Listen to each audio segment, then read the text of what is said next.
We are the fourth. We are so.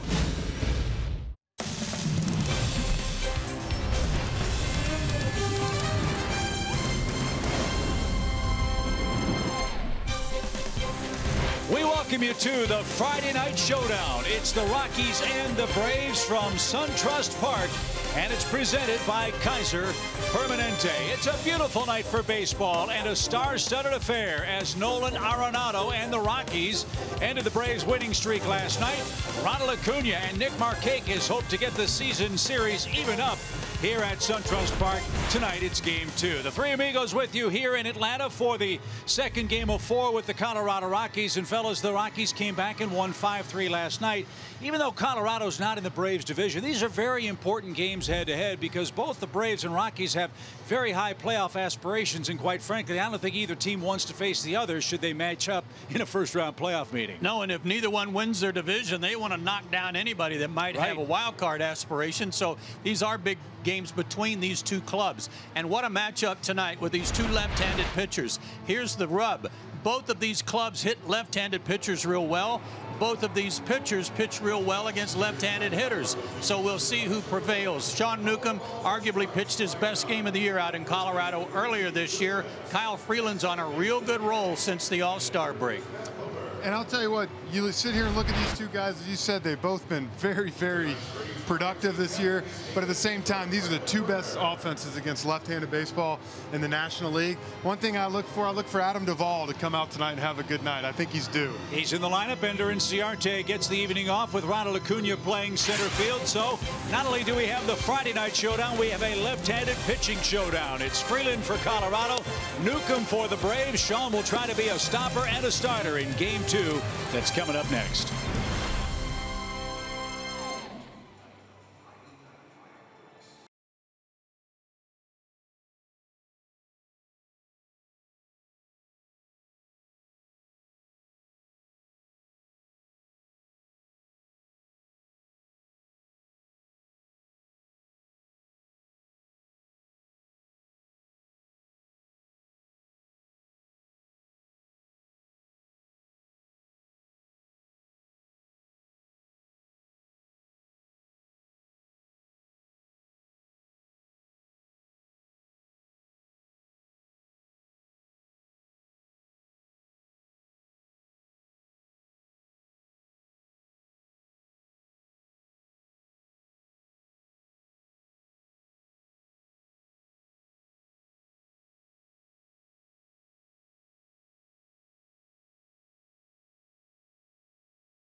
Beautiful night for baseball in Atlanta. Here's your weather report. 83 degrees. That's a very pleasant start.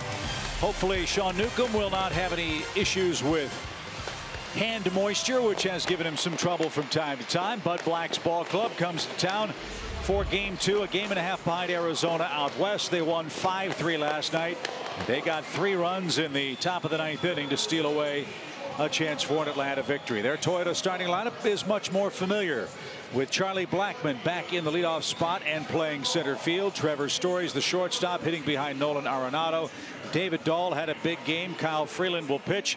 And Joe, as you said, Sean Newcomb has had good success against the Rockies. If you can pitch well at Coors, you can pitch well any place. We hope that'll be the case tonight. Yeah, and he was outstanding way back on April 8th at Coors Field. 6 innings of 5-hit shutout ball. He won the game 4-0. Take a look at this note on Sean Newcomb, though. You mentioned, you know, sometimes day games give him a problem because of all the perspiration on his hand and tough on the grip. But at night, 7-2, a 2.31 ERA, and an impressive 188 mark against him. his 4 keys to pitching success tonight. Number 1, first pitch. He's giving up a batting average of .485 on the first pitch to hitters, and hopefully he'll make good first pitch choices tonight. And secondly, 0 and 9. That has to do with what he did at Colorado. No walks, 9 strikeouts. If he can come anywhere close to those numbers tonight, he's going to have another W. So Charlie Blackmon makes his way to the plate for the Rockies, who've won 7 of their last 9 games in Atlanta. For whatever reason, the Colorado club has been a tough opponent for the Braves here. Hopefully Newcomb will be able to keep him under control. One thing you love about Sean is after the Braves lose a game, if he's the man pitching, he's been the stopper. He's 8-1 after an Atlanta loss with a sparkling earned run average. So we'll see if that holds true here on his home mound. The Braves start play a game and a half in front of the Phillies, and Atlanta's 6-2 so far in this very productive homestand to this point. Charlie Blackmon got it at bat last night. He was 0 for 1 as a pinch hitter, and is hitting .273 for the year. Tough August for him, and there's a first pitch strike, and we're underway. Brian Knight will call balls and strikes. Joe West, Doug Eddings, and Pat Hoberg ring the bases.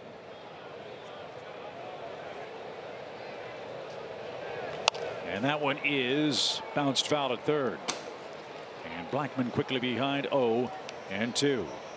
We were talking about walks being a big success, a key to success for us tonight, and that's probably the #1 thing, I think, because with this team, you know, there's a chance they're going to hit a home run or 2 or gap a couple with that offense they have. So it's important that if they do, it's solo shots and they're not the big innings. Let's see if Sean can put away Blackmon here, and a hot shot to second right at Ozzie, and 1 man down. So 3 pitches takes care of Charlie Blackmon. That brings up DJ LeMahieu, the Rockies' second baseman. LeMahieu had a hit that came in the 8th inning last night, and as you guys said at the time, it was a typical DJ LeMahieu single. A line drive to right. That's where he does his damage. When he's going well, that's what he does. Tough year for LeMahieu. He's been injured a couple of times, most recently an oblique. And a strike. He's probably one of the best. I've seen it going that way since watching Derek Jeter playing against him. Just wears that right side out.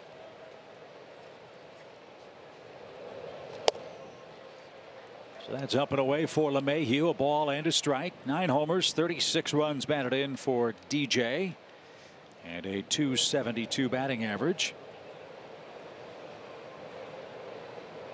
He, like a lot of these Rockies, has done good work against left-handed pitching. And a line drive right at Freddie. Took a shot the other way, and Freeman was positioned perfectly. 2 outs.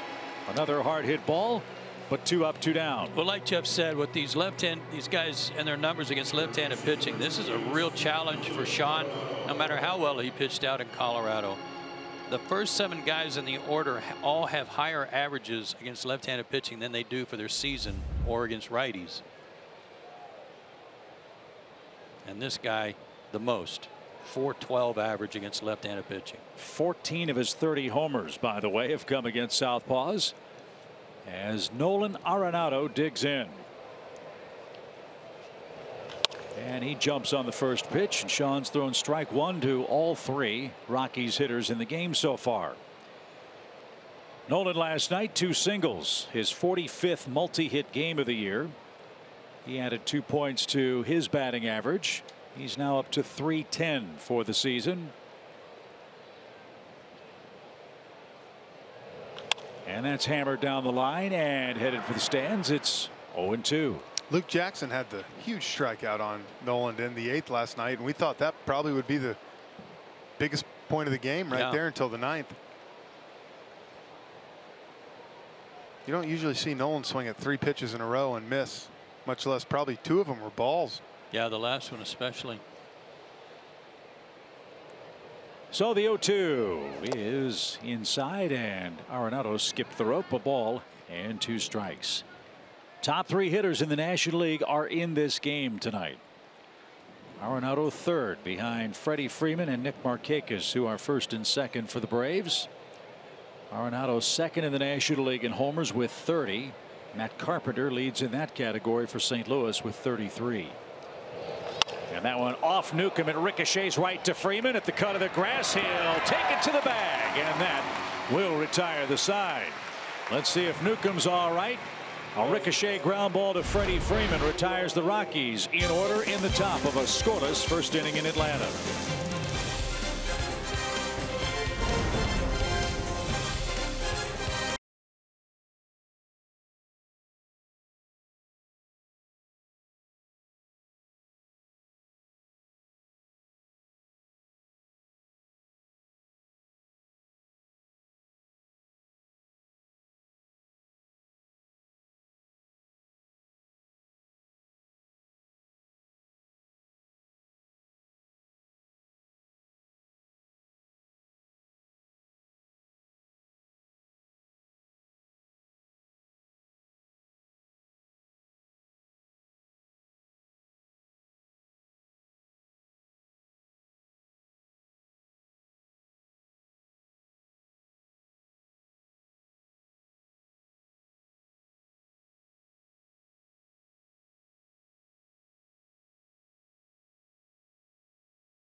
And it looks like he's going to be all right after a 1-2-3 top of the first inning. Now the Braves will take aim at Kyle Freeland. Here's your Toyota starting nine. Ronald Acuna, Ozzie Albies, and Freddie Freeman 1, 2, and 3. Markakis, Camargo, Flowers the middle of the order. As Frenchie said, Adam Duvall gets a start in left. Swanson and Newcomb will follow him, and Freeland, a Denver native, has been awfully tough. Look at this. You'd think most pitchers for the Rockies want to get out of town. Not him. 7-2, 222 at home. Better at Coors Field than he is on the road. That's remarkable. He's got good stuff. 90 to 93 fastball, slider, and a changeup. And he's pitched real well since the All-Star break. He's 10-7 for the year, 3.02. He shaved a full run off his ERA from last year, and he won 11 games the entire season for Colorado in 2017. So he has indeed, like Newcomb and Fultonevich for the Braves, taken that proverbial next step in rotation for Colorado. 1 ball, 1 strike for Acuna. Bouncing ball into the shift. And at short, Story's throw sails off the front of the Braves dugout railing. And Acuna has reached in 8 straight games out of the leadoff spot to start the game. How about that? Let's see how this is scored after a 360 spin. No chance for Desmond. And Acuna's aboard to start the game for Atlanta. A little spinorama here, but unfortunately for the Braves, it didn't sail into the dugout. That's got to be a hit when you do a throw like that. Yeah. So how about that? Base hit. Infield hit for Acuna. And Ozzie Albies is the batter, batting .277. Joe, you talked about the crazy splits for Kyle Freeland, home and road. How about the crazy splits for Ozzie Albies, left-handed and right-handed at the plate? Yeah, they have not been real good, especially in the second half. But right-handed, he's wearing it out. And for the year, hitting .331 right-handed with 7 of his homers.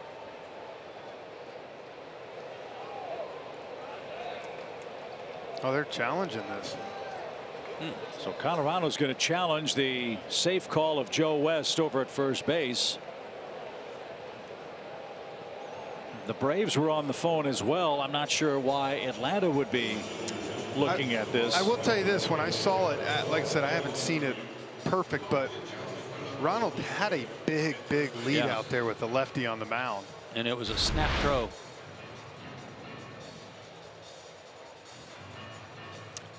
Well, that's close. I don't think there's going to be enough to overturn it.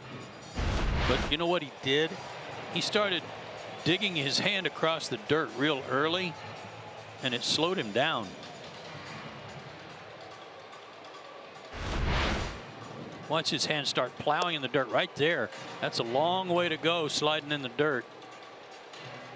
Yeah, I don't know if they can overturn that one. Good news too is Joe West made the call, so people up in New York might not want to make him mad.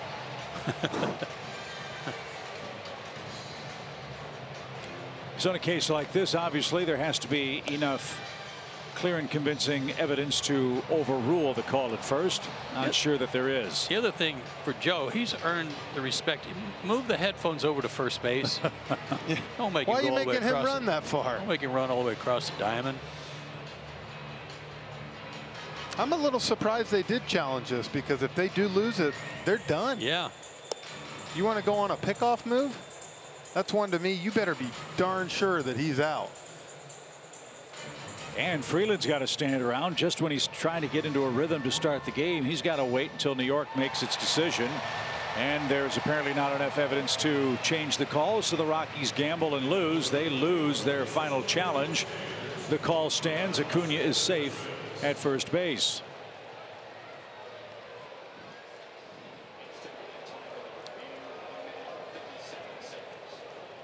So after a minute and a half, Acuna's ruled safe as Albies digs in with his first look at Freeland. And he pushes a bunt toward first. That's in no man's land. A thing of beauty.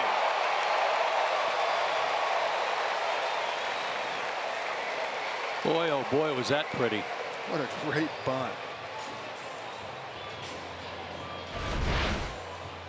Freeland falling off to the third base side. Bunted hard enough to get it by him. It didn't matter if Desmond charged that or not. He was safe. So Ozzie hitting right-handed. Picks up a bunt single. Now it's set up for Freddie Freeman. 2 on, nobody out. Freddie waxes left-handed pitchers too. 10 of his 20 homers have been against lefties. Freddie went 1 for 3 last night and had a healthy cut, didn't get it. Guys, you want to know how good Freddie and Nick have been this year? They're hitting 323 and 319, 1 and 2 in average in the NL. We talked about Nolan being at 310, the next closest. There's only 9 guys hitting 300 this year. It goes to show you how much pitching has been dominating this game lately. That is hit toward first. Desmond will fire to second for 1. The return to first is way late. Acuna to third. Albies forced out at second, and Braves runners are at the corners with 1 out. Desmond, you might recall, a former shortstop. That ball kind of caught him, but he got the out of Albies at second. Ozzie had to freeze briefly too to make sure he wasn't going to catch it in the air. He didn't know how deep he was. Yeah, those 2 averages, Jeff, also translate to left-handed against lefties. Freddie hitting 333, Markakis 313. But just think about 10 years ago. There was usually 25 to 30 guys that would finish the year at 300. And among the top 3 against lefty pitching, that's amazing. Christian Yelich, a left-handed hitter too. You bet. Here's Markakis, first and third. 1 out, no score, and he almost got hit. Actually, those were all left-handed hitters. My bad. Rare to see Nick with an offer of any length, but right now he's hitless in his last 11 at bats. Which means someone's about to pay. Well, he's hit Freeland hard. He's 5 for 9 against him. Spot here for Nick with a deep fly ball. He could score Acuna. 1 ball, no strikes, and fouled back. 93-mile-an-hour fastball. You showed those splits earlier with Freeland and Colorado to here. So I went next door, and Ryan Spilbergs, who I played with and announces for the Rockies, I asked him, I said, you got to give me something. What's going on? And he said, Freeland has perfected the changeup at home. And guys just roll out in front, and they cannot make an adjustment. And with that air out there, he's done something and figured it out. 1 ball, 1 strike pitch. Well, I would assume, guys, that pitching at Thomas Jefferson High School in Denver would give Freeland a big leg up as a professional pitcher pitching in that environment. That's a good point. Usually the Rockies pitchers have elevated home run totals too. He does not. He's only allowed 14, and in 146 innings, 1 every 10 innings, no matter where he's pitching, is pretty good. High pop into left field. Dahl and Blackman. It's Dahl. Acuna is coming. Here comes the throw. It is going to be late. And Freeman tags up as well. Markakis delivers a sacrifice fly, and the Braves have scored in the first inning. Excellent base running, excellent production from Markakis, who has 77 runs batted in now.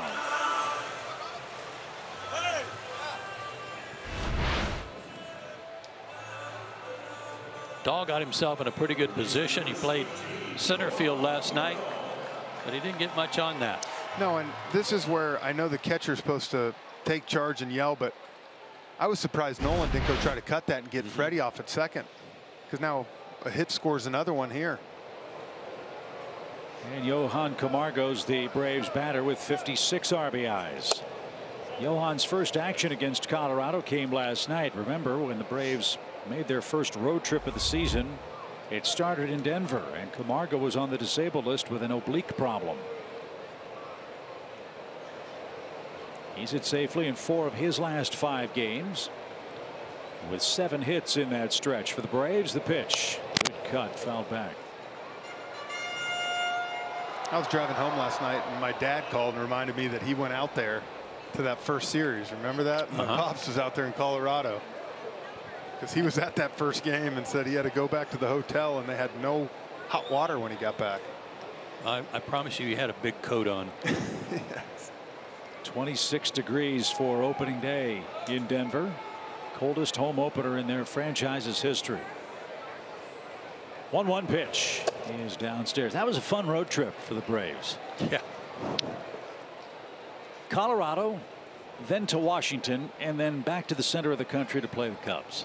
And then the weather got worse. Right. When we got to Chicago. That's right. That was that Saturday game where it shouldn't have been played. Yeah. 2 balls, 1 strike.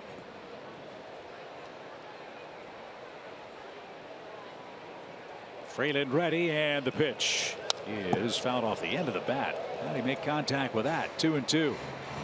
I think it was nice in Atlanta though while y'all were gone. Was it? Yeah. Well, it's good to know. Sorry we missed it.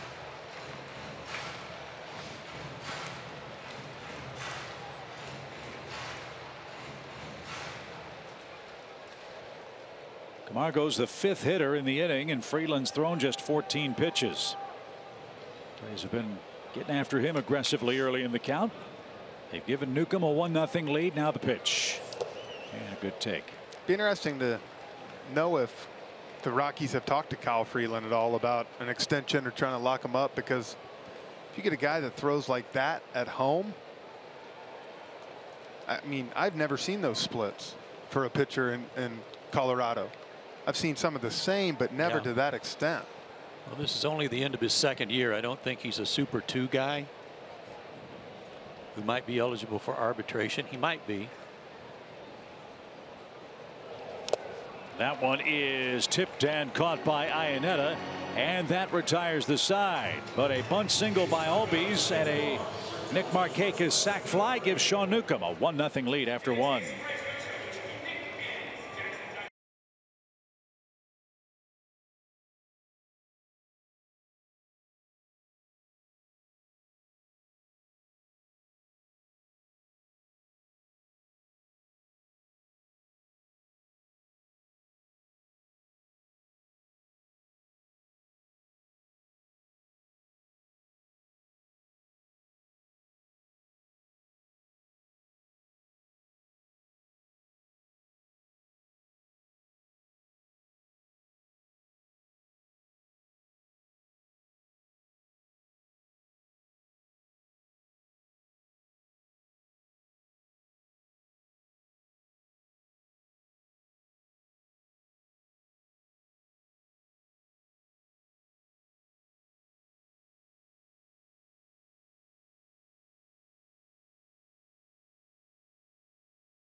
Permanente.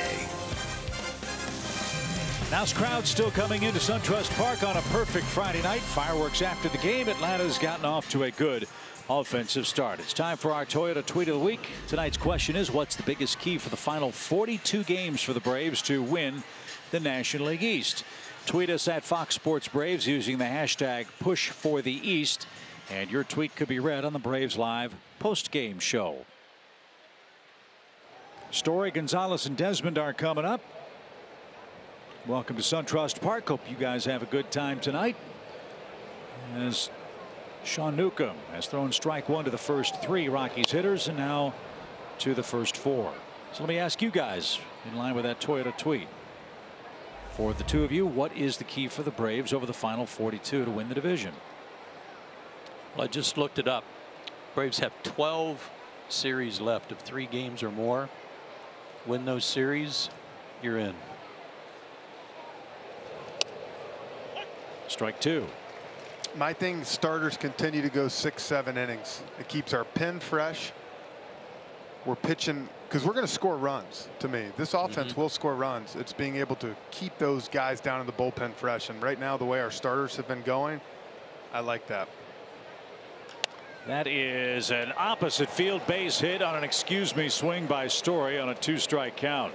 Did you see how long it took him to even run? He didn't even know where that ball was. No, check swing. Look what I found. Watch this replay. He had no idea where it was.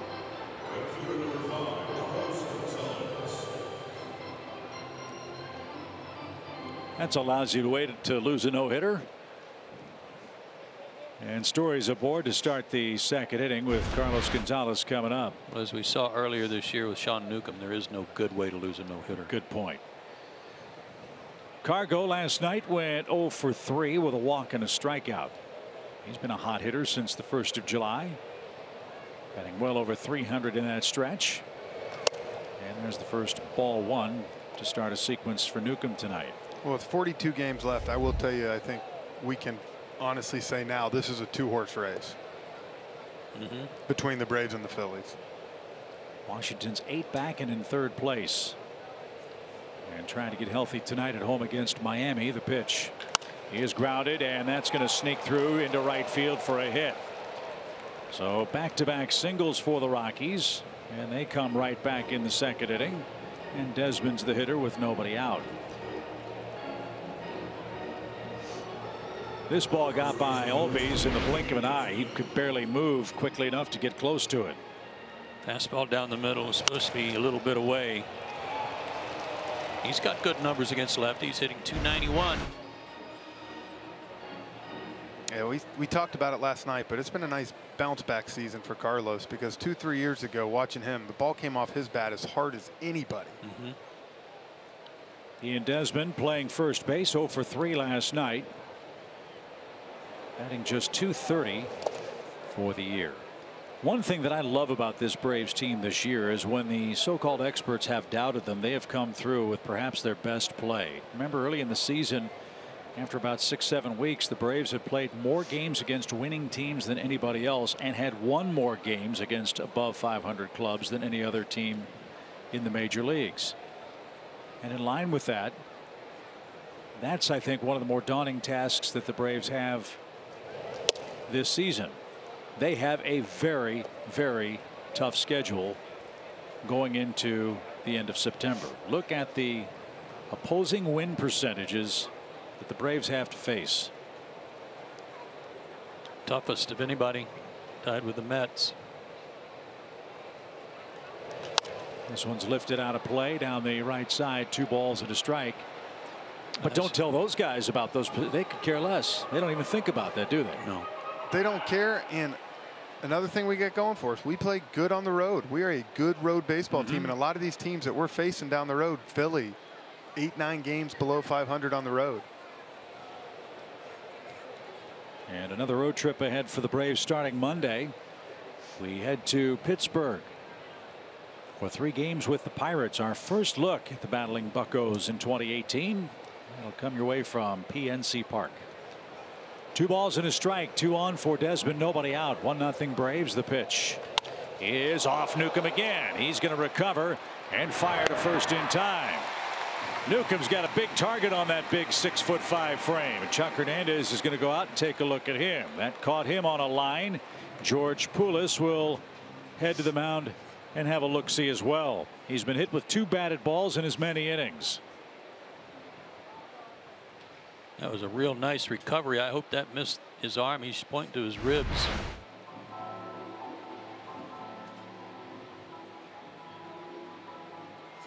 Got him right in that back of the side ribs. Yeah. Hey, Sean's a big boy. There's a little meat right there for him. Oh, man. Let him throw a couple. That's the left side. He's a left-handed pitcher. Hope that doesn't tighten up. I told you, he's a big donkey. If that was Julio, that might have broke him in half. Oh, that one's out of love. Pitched a great game last night, I'll tell you that. Yes, he did. Julio gave up 2 runs, 3 hits in 7 innings, but took the no decision. So David Dahl is the batter. Dahl is a rare Rocky who has had some trouble against lefties this year, batting 147 against them.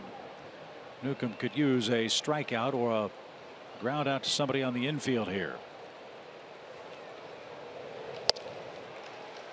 Dahl led off last night and filled that role perfectly. He hit a homer and drove in 2 runs in the 9th inning with a bloop down the left field line against Brad Brock. One thing I love about Nuke right now, he's filling up the strike zone right now. And he's quickly ahead of Dahl, 0-2. I don't think it's been any secret, guys, that, you know, grip has been an issue for him in day games when it's been hot. And it's very pleasant tonight by those standards. Story at third, Gonzalez at second.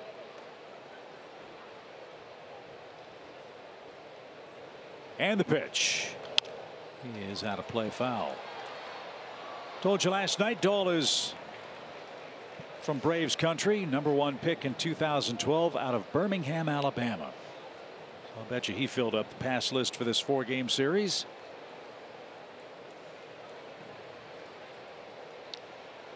Tyler Flowers wanted that up out of the zone. It was still in the zone, gave him a chance to foul it off.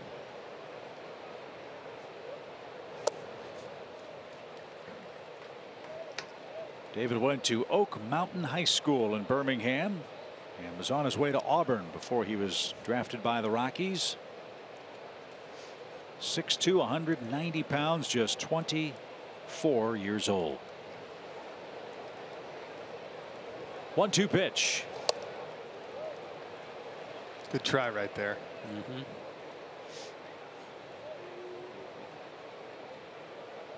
I'd like to see him come back with a heater, a little bit up, little in maybe, and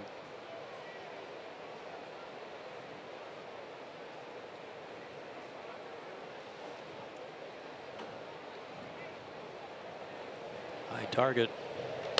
Popped him up, and Freddie Freeman at first base is there for the second out. That's right where you wanted it, Jeff. yeah. Well, you think about it, he threw 2 fastballs right by him. He fouled him off. The third one, he made, that was the mistake. If David was going to put it in play and get an RBI, Joe, that was the one. And he threw 2 off speed.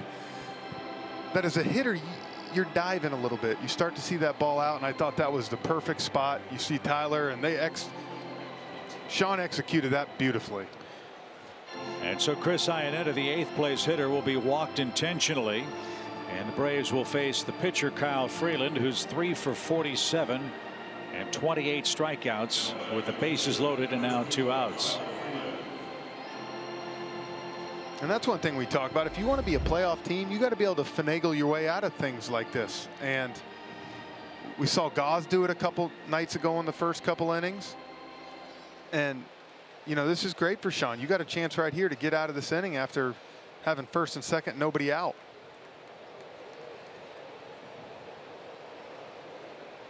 So Newcomb will face his mound opponent, Kyle Freeland, who had a good cut, didn't get it. And I think this is where Sean and Mike Foltynewicz have really grown up this year, Jeff, is that when they do get in these jams, They're not walking a ton of guys. They're not trying to nitpick, trying to avoid a base hit and get behind and walk people. They're trusting their stuff. Trusting their stuff, and I think one thing Folty's done such a good job this year is finally being able to relax and be under control. If he does give up a hit, a walk, you don't see him all flustered out there. He takes his time, gets his thoughts together before he just goes and starts throwing. Swing and a miss, and Newcomb exacts a little revenge after Desmond hit him with a batted ball. Colorado strands 3 in the second. Sean maintains a 1-0 Atlanta lead.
Suspension after Wednesday night's events, but Sal Fasano filled in for him at first base last night and did a really good job and also provided some humor. So we're going to take you to the 6th inning.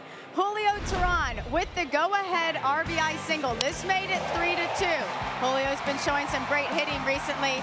All right, but we want you to watch Sal after this run scores because this man gets down on his stomach, committed to the cause. And I spoke to Eric Young today, and he said he made sure that was the very first thing that they showed in meetings today, just in case anybody happened to miss it. And Brian Snicker said he made sure to make somebody send him a still image of it so he had it forever. So we'll have to check after the game to see if that's his background. But guys, we have a man of many talents, a catching coach, a lineup card extraordinaire, and a super entertaining fill-in first base coach.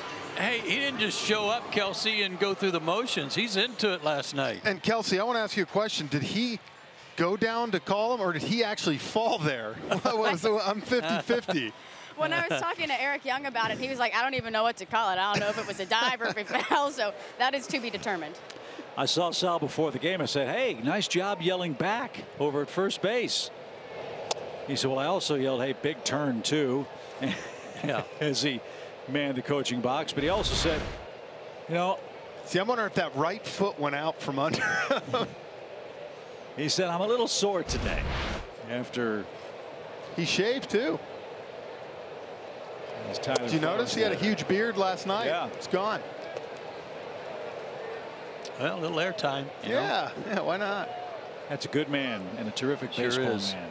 He's been great for this staff. Yes, sir.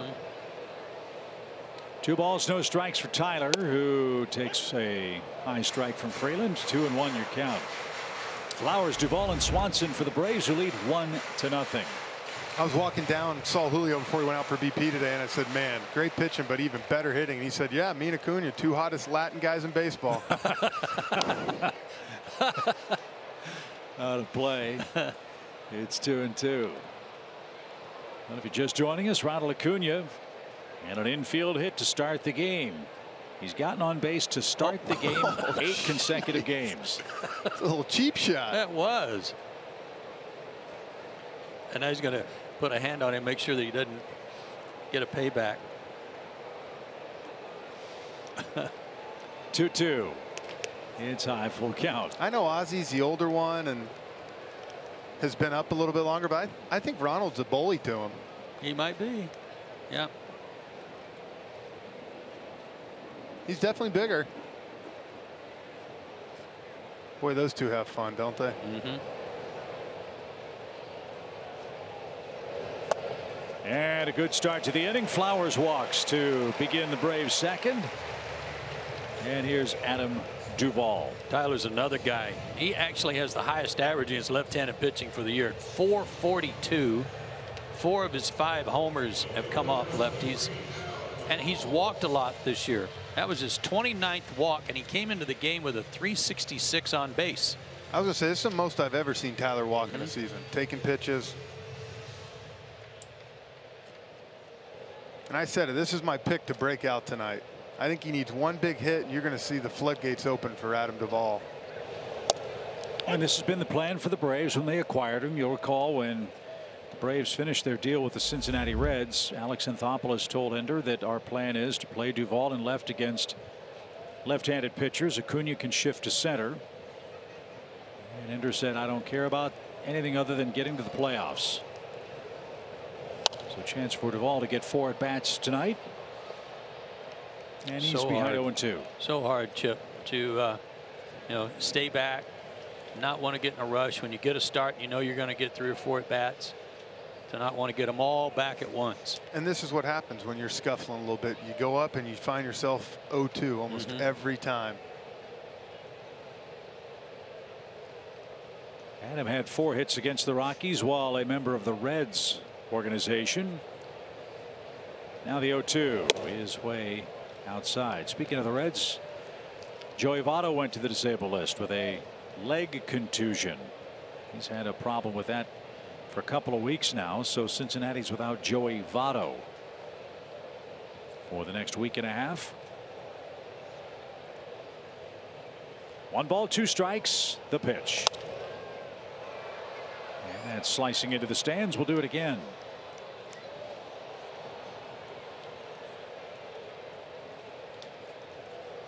The Reds are hosting San Francisco tonight. Casey Kelly and Anthony DeSclafani will be the pitchers. Derek Rodriguez, Pudge Rodriguez's son, hurt his hamstring in that Puig Hundley scrap. Is that right? Had to go to the DL.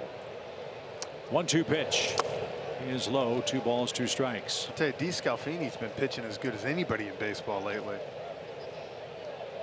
Cincinnati's been battling injuries to their starting staff for more than just a couple of years. They just can't keep guys healthy. Giants have a chance to make some noise in the West. They're 6 out of the lead. They're in Cincinnati and then go to New York next. Critical road trip for the Giants. As Duvall didn't get it, a swing and a miss, and Freeland has his 2nd strikeout of the night, and that'll bring up Dansby Swanson. One of the things I was supposed to tell you in our opening comments tonight, and I didn't, was about these 2 pitchers and how they were both taken in the 1st round in 2014 and only 7 spots away from each other. Freeland was taken with the 8th pick. John Newcomb with the 15th pick by the Angels. I would say they both turned out to warrant those picks. Yeah, lived up to the billing. Dansby has a hit in each of his last 3 games. An RBI double and a run scored last night. A 2-run homer in the finale against the Marlins.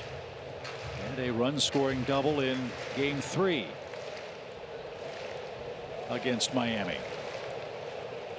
And a good cut, fouled back. 1 ball, 1 strike. I want to say something too about the error he made last night. If that happens in the 5th or 6th inning and it still turns out to be an error that leads to the go-ahead run, we don't talk about it. It's just because you have time to catch up or do something about it and cover it up.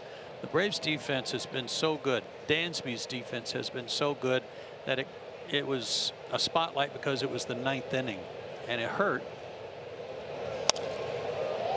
Little pop into shallow right. Cargo's coming on and is going to get there for out number 2. You can't deny the fact that it hurt. It's just the timing of it was what made it such a big deal.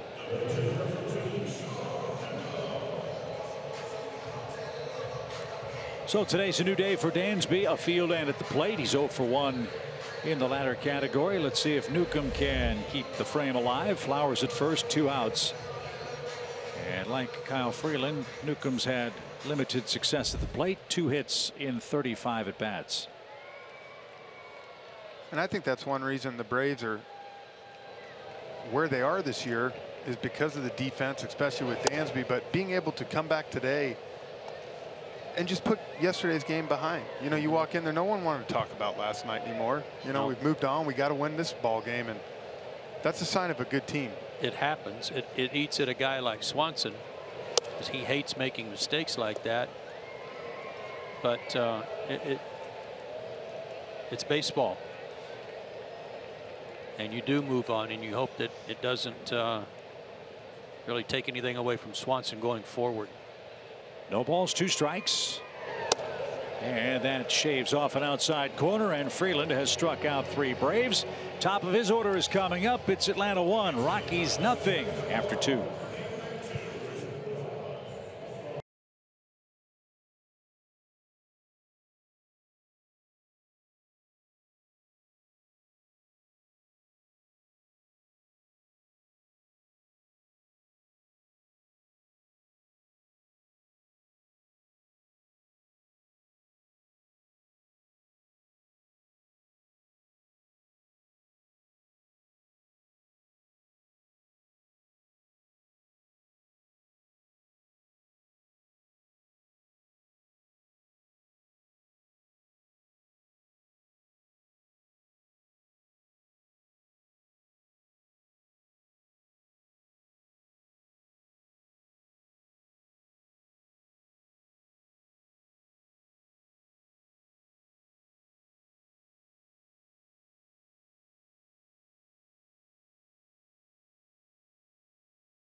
And by Delta Airlines. 1-0 Atlanta. We are through 2 innings. Hey, there's my sister and my nieces. All right. Sister in the blue and her 2 daughters, Ava and Aubrey. Good looking crew. And not surprisingly, last row of the upper deck because Jeff bought the tickets. But they look like they're having a great time nonetheless. Sean Newcomb goes to work. He's our SunTrust confidence player. He has been a true stopper in rotation for Atlanta. There's just no substitute for a guy who can step up and put an end to a losing streak or even get you back in the winning track after the Braves suffered a loss last night. 8-1, 227. Well, Joe, one of your Ford Keys, first time through the order, proved to be very accurate. Did a real good job of getting ahead with a first pitch strike. In fact, he threw strike 1 to the first 3, make it 4 Colorado hitters in a row. See if that continues. It does it as Charlie Blackmon looks high at ball 1. It's been a rough month of August for Charlie. Just 8 hits in 54 at bats, but still hitting in the 270s. Yeah, that's unusual for the defending batting champion. What a year he had. Good grief. 330 something average, 37 homers. And I think that's half the reason you think he's having such a bad August. I know he's not, but when you're used to him whipping out 35 hits every month. And that miss low, ball 3. The amazing line that jumps out for me with Blackmon. He scored 137 runs. Wow.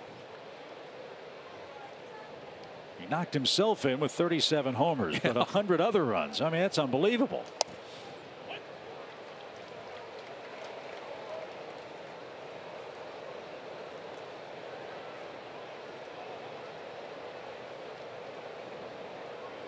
3 balls and a strike. And he got the corner called. Full count. And I've said this before, and it's intended as a compliment to Charlie. When we first saw him, I thought he was probably like a 4th outfielder, and he's made himself into an all-star. That's great work. Good pitch.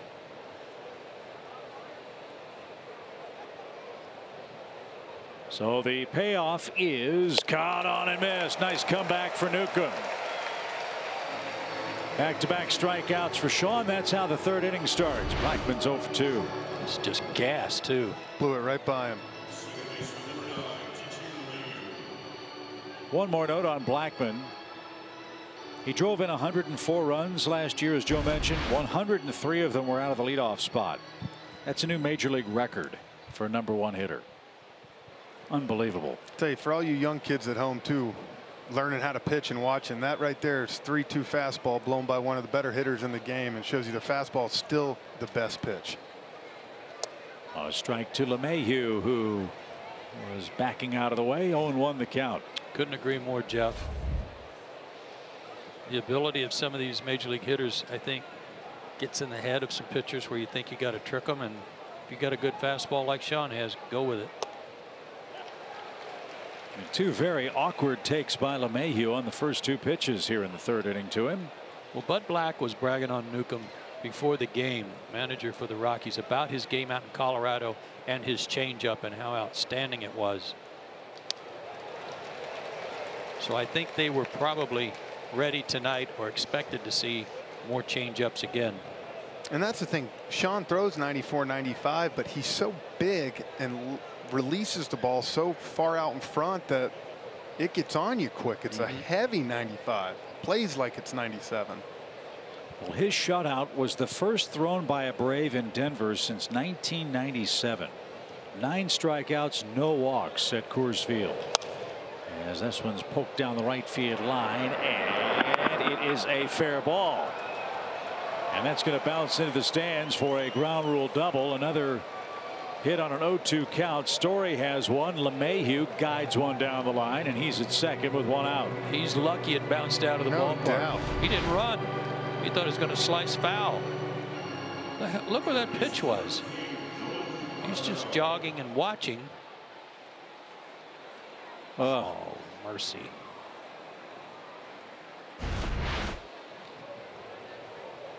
So 25 doubles for LeMahieu. A tough break for Newcomb. And now Arenado digs in. He bounced one off Sean and was retired in the 1st inning.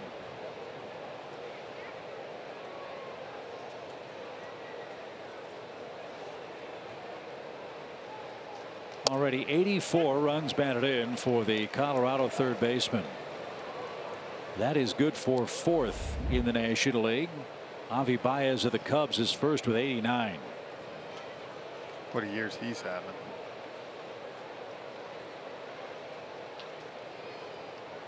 Don't just think Arenado's a guy whose numbers are inflated by where he plays at Coors Field. This guy hits everywhere. And that's the thing. You go ask baseball guys. I've played against a lot of people that played at Coors Field that you're like, that guy's numbers are inflated. And as Chip said, this is one that you look and go, this guy's going to put up numbers wherever he goes. Wherever. There's a ground ball. That's through the left side. LeMahieu was breaking back toward the second base bag. And the Rockies have him 1st and 3rd with 1 out. So Arenado's batting average is a little lower on the road, but still 14 homers, 40 RBIs away from Denver. And he's got his 3rd hit of the series ahead of Trevor Story. Sean upset there. Looked like a misplaced changeup on that occasion. Gave him a chance to get to it because it was upstairs. I tell you who Arenado reminds me of. I think he's a better player all around, but Scott Rowland. Scott Rowland was an intense, hard driving guy. Never gave up on a pitch or a play, and that's who Arenado plays like. Yeah, you never see him smiling. You rarely see Arenado smile. Story singled on an 0-2 pitch his first time up. Newcomb could use a ground ball here. He's leading 1-0. And that's in for a strike.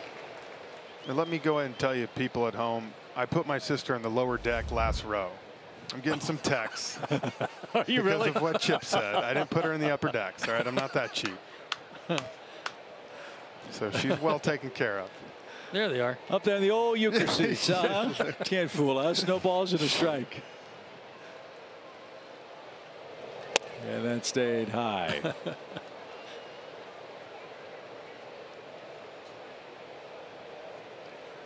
It's okay, kids. Uncle Jeff will take care of us.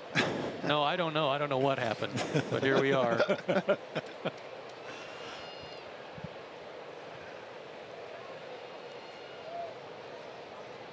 The pitch is upstairs to Mr. Story, who's hit safely in 12 of 14 games against Atlanta.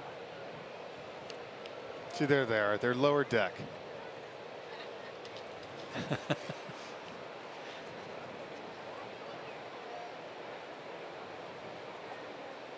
It's like Aubrey's keeping score or something too. I love it. Yeah. The 2-1 pitch. That's 3 balls and a strike. And this is where it gets so tough to navigate through this lineup, because you face Arenado, he gets on. You got Story coming up. You got Cargo. It's just a never-ending lineup, and that's the great thing. I know a lot of teams say that about us. Yeah. About the Braves, how we have a deep lineup. And that's what Bud Black said when he saw the team early. He said, this is going to be a good lineup. 3-1 pitch is high, and they're loaded for Cargo with 1 man out. Second walk for Newcomb, and for the second straight inning, Colorado has the bases loaded.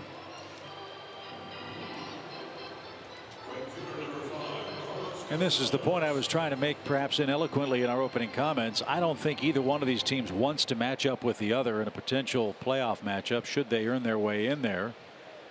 2 deep lineups, 2 very good starting staffs. You don't ever want to play the Rockies at Coors Field if you can avoid it in a postseason matchup. And that's why these games are so important for both teams. If you win this series, that gives you a gigantic leg up as the games trickle away like sands through the hourglass toward October 1st. Right now, the overall season series is tied 2 games apiece. Atlanta took 2 out of 3 in Denver. Colorado won last night 5-3. So a big spot in the game already. Here's Cargo. He singled his first time up. He whistled one to the right of Ozzie Albies for back-to-back hits in the second. Be careful on the first pitch, which is taken for a strike. Well, they've got a shift on for Gonzalez, and there's nothing they'd like better than for him to try and pull something away, have him roll over it, and have a shot at a double play. Look how far he is off the plate, inviting Newcomb to pitch him away. Yeah, he dives hard. No balls and a strike. And that just missed. Ooh. Boy, gotta have that one. This is only Cargo's 5th at bat of the year with the bases loaded. That's somewhat surprising. That's a pretty good pitch.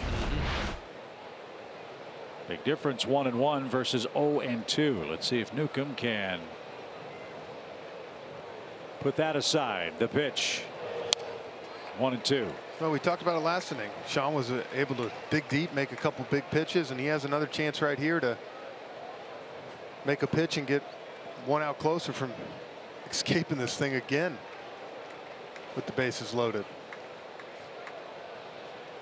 LeMahieu with a bloop double. Arenado with a single. Story with a walk. Those are your Rockies base runners. Newcomb's ready for his 50th pitch. See what they go with here, 1-2.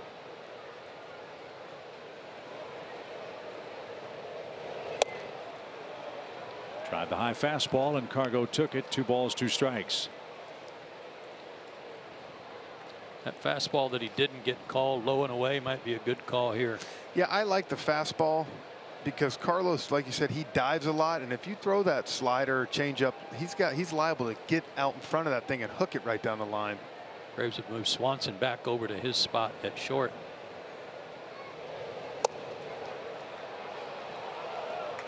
They tried twice to get him to chase. He didn't, and now it's a full count. Got to throw a strike or Colorado will get a run.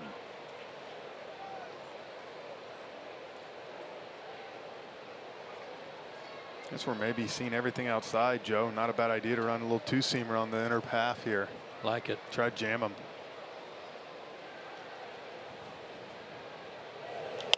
Little pop. That's an infield fly. There's a big second out, and it's actually on the infield. Who'd have thunk that? 2 outs. Very similar pitch to get the pop up of Dahl. Yep.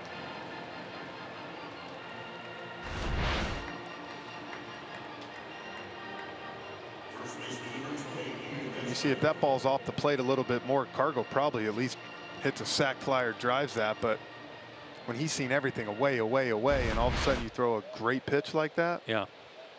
That was somewhere around the brand. That wasn't even close to the barrel. No. So one more man to get. That's Ian Desmond to ground it out. He likes the first pitch. Didn't get it. Strike one. Desmond's 3 for 5 with 2 outs and the bases loaded this year for the Rockies. Boy, if Newcomb can get out of this, the top of the order would be up for the Braves. At the moment, it's 1-0 Atlanta.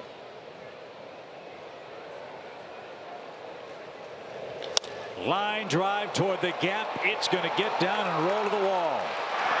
2-run score. Here comes Story around third.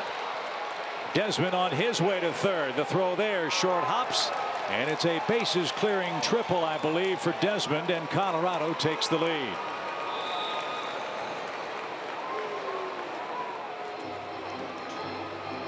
Well, he improved on those 2 out bases loaded numbers, Chip. Now 4 for 6. So 63 RBIs for Desmond, and boy, oh boy, they have hit some really good pitchers' pitches in this game so far. Just getting stopped for Adam. I didn't see him slip on the warning track. He wanted that one outside, and he put it where he wanted to height-wise, but just left it right over the heart. Yeah. So the Rockies left him loaded in the second. We're an out away from doing the same here in the third. But a Desmond triple makes it 3-1 Colorado. And the 0-1 pitch. He is over the screen, out of play. 0-2. That was on the hands. And the tough thing, when you have a lineup like this, to consistently have to make a pitch and not have any breathing room. You know, he's playing with fire, and eventually he got burned. Yeah. So Sean ready with his 0-2 pitch. And he's had to throw a lot of pitches so far tonight, 57 of them. 38 strikes. He's about to make his 30th pitch of this inning. And it's lifted to the left side. Camargo gives chase, but Johan won't have a play, and it's still 1-2. And this is a Rockies ball club that has not exactly been dazzling offensively. They're averaging about 3.5 runs a game over their last 24 outings, hitting .229 as a club during that stretch. But they're winning because their starting pitching has been so good, and it's been pitching them deep into the games. And you had to figure that offense was going to bust out of that sometime. There's too many good baseball cards on this team not to. Yep. Well, they've set a franchise record of 24 straight games scoring 6 or fewer runs. That's hammered toward first, and Freeman to a knee makes the play, and that retires the side. Gonzalez popped up with the bases loaded, but Desmond picked him up with a run-scoring triple. Rockies lead by 2 at the top of the Atlanta order coming up. Acuna, Albies, and Freddie Freeman here in Atlanta.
on the Xfinity cam.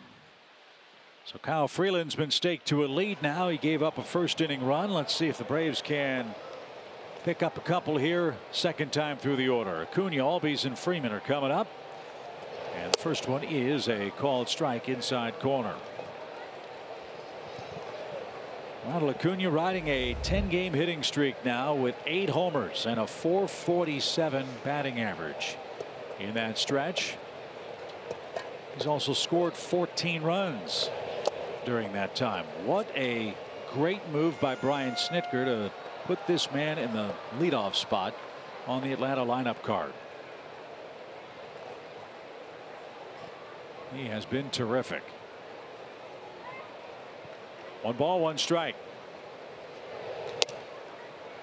And I think that's what's great about having him on the team is down the road he can hit first, he can hit second, he can slide and hit fourth after Freddie if you need to. You have so many options. Right now this is the best one, but I think his energy right now at the top of the order is what's so huge for this team. Kind of a fire starter, you know, and he just, it's contagious. The guys are feeding off it. Races around the bases. This one's driven towards center field. Blackman going back to the edge of the track and a couple of steps on it. Ronald hit it 397 feet. It needed to go 400. He just missed, and there's the first out. And this shows you how strong he is, Joe, because he didn't hit this ball great. No, that gives you, as a fan, a great feeling because he didn't hit that very well. So here's Ozzie. He bunted safely his first time up. Mentioned earlier, there's some real crazy lefty-righty splits for Ozzie Albies that we want to show you. As this one's grounded deep in the hole at short. Story with a jump throw off the line at first. And Ozzie's 2 for 2 right-handed. And he's our Rocket Mortgage breakdown. Lefty righty. What is going on from the other side of the plate for Ozzie Albies right now? Left-handed, a 160 average since the All-Star break. It's just the one thing that we talked about last night that I noticed so much is a lot of pop-ups. Very few balls hit on the ground. Left-handed. Well, 2 on the ground right-handed tonight. And he's 2 for 2. Now the Rockies will shift for Freddie Freeman, who represents the tying run. Freddie reached on a force play his first time up. He's got the hole on the right side to play with, and this one's poked right into the shift.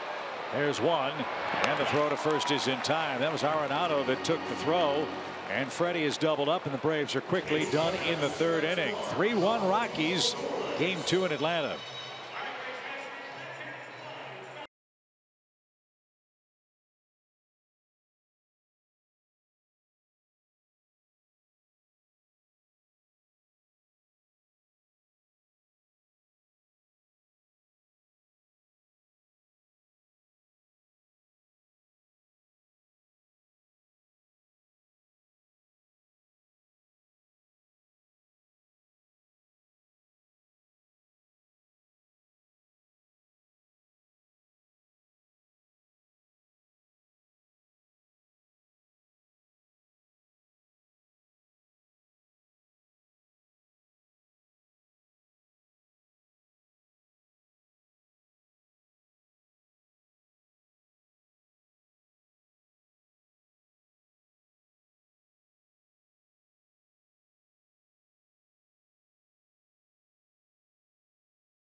Visit Synovus for your banking, lending, and investing needs. Synovus, the bank of here. Sean Newcomb will face Ionetta Freeland and Charlie Blackmon. After 3 innings, he could use an easy frame. The Rockies have had the bases loaded in each of the last 2 innings against him. Sean is up to 60 pitches, I think 32 of them last inning. I know that happened quick with Freddie grounding the double play, and we were talking about Ozzie for a minute. I think one thing, talking to some of the other Braves coaches sites, that they were worried about was, remember, he hit so many home runs early on in the season. And I think Ozzie can hit 20 a year. I think he's got that kind of power. But I think the thing they're worried about is you're not a home run hitter. And keep that swing on an even plane, line drive, driving it. And I think they're a little worried maybe he's trying to lift a little bit. And he's hit 14 homers left-handed. And that's part of it. Exactly. I think we all expected, at least me, and I know you hit a lot more left-handed, but I figured if he hit 20, at least 10 to 12 would be from the right side. I'll be honest with you, I thought if he hit 10 to 12, that'd be a good season. You're right. He hit a couple out in Colorado.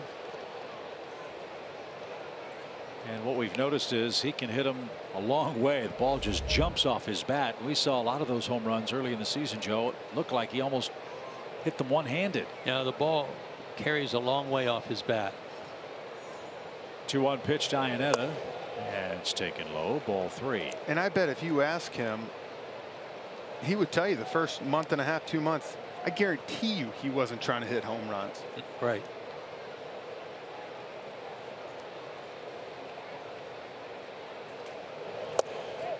And Ionetta walks for the 2nd time. This one an unintentional free pass. And for the 2nd time tonight, Colorado has their leadoff man on. And Freeland a chance to bunt him over. Freeland struck out in the 2nd inning. That left 3 Rockies aboard in what was then a 1-0 Atlanta game. Freeland has a couple of sacrifices.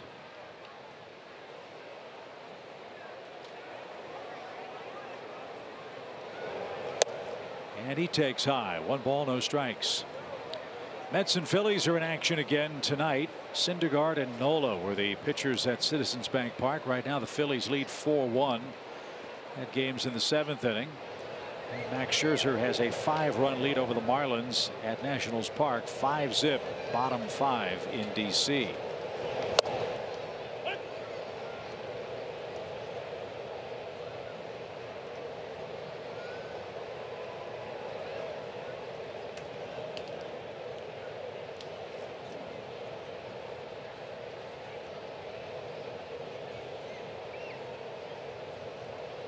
The 1-1. He is bunted in the air, and Freddie comes to a sliding catch.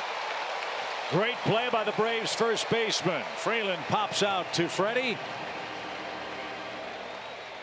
That is a Freddie Freeland play.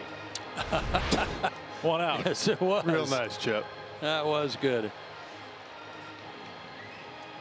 Tell you, when Freeman hits the turf to make a catch like this, he changes the whole grain of the grass. It was down grade. Now you're cutting back into it. Nice play. So that keeps the double play in order with Charlie Blackmon up. He's 0 for 2 tonight.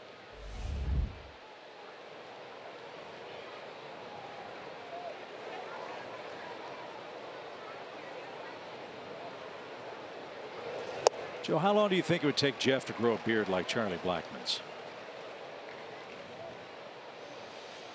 Not long. No? No. I mean, saying to get to that. To get to that would be a while. Yeah. 4 to 5 months. Really? To get to that. Yeah. I mean, that's a big league beard. I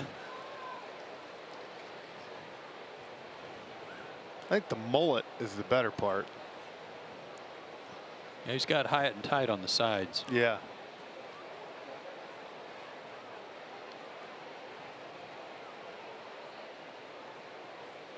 No balls, 2 strikes. And he fought that off. He was born in Dallas, Texas. Grew up in Sewanee, Georgia, lives in Atlanta now, went to North Gwinnett High School. Yeah, I live a half-mile from there. He was one of those guys that, you say it, he just continued to get, he reminds me of Daniel Murphy. He was just a good, solid player when he came up, and he just continued to get better and better. Next thing you know, we're playing him 162 games and leading him off. Went to Young Harris Junior College, transferred to Georgia Tech.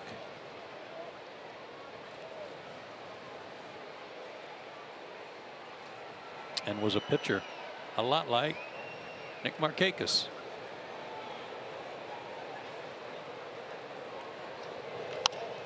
Pop fly foul. And out of play.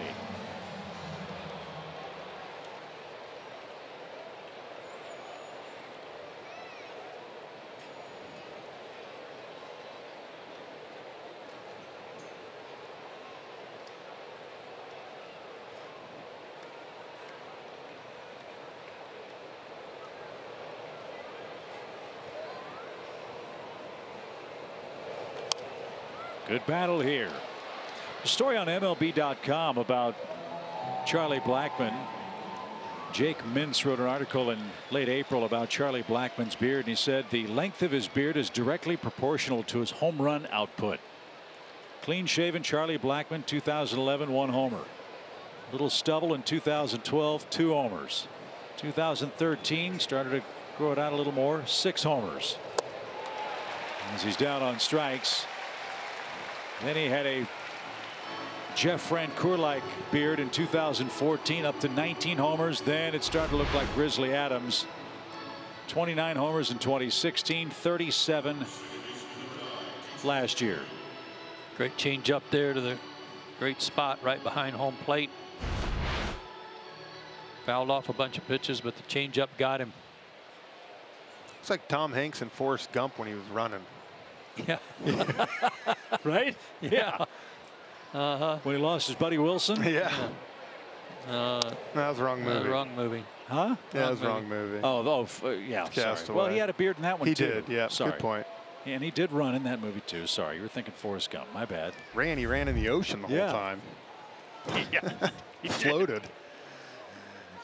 No balls at a strike for LeMahieu, who doubled on an 0-2 pitch last time up and scored on the Desmond 2-out triple. This one's lifted toward Duvall in left center, and he'll gallop over. He says he's got it, and he does, and that retires the side. Newcomb works around a leadoff walk. I'll get my movie straight. Nick Markakis is coming up in the 4th.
Heroes Week by Fox Sports South and the Braves, and they honored Hope Through Soap, Jason Winter, who serves the homeless population here in Atlanta, driving around a portable shower to give these people showers, free haircuts.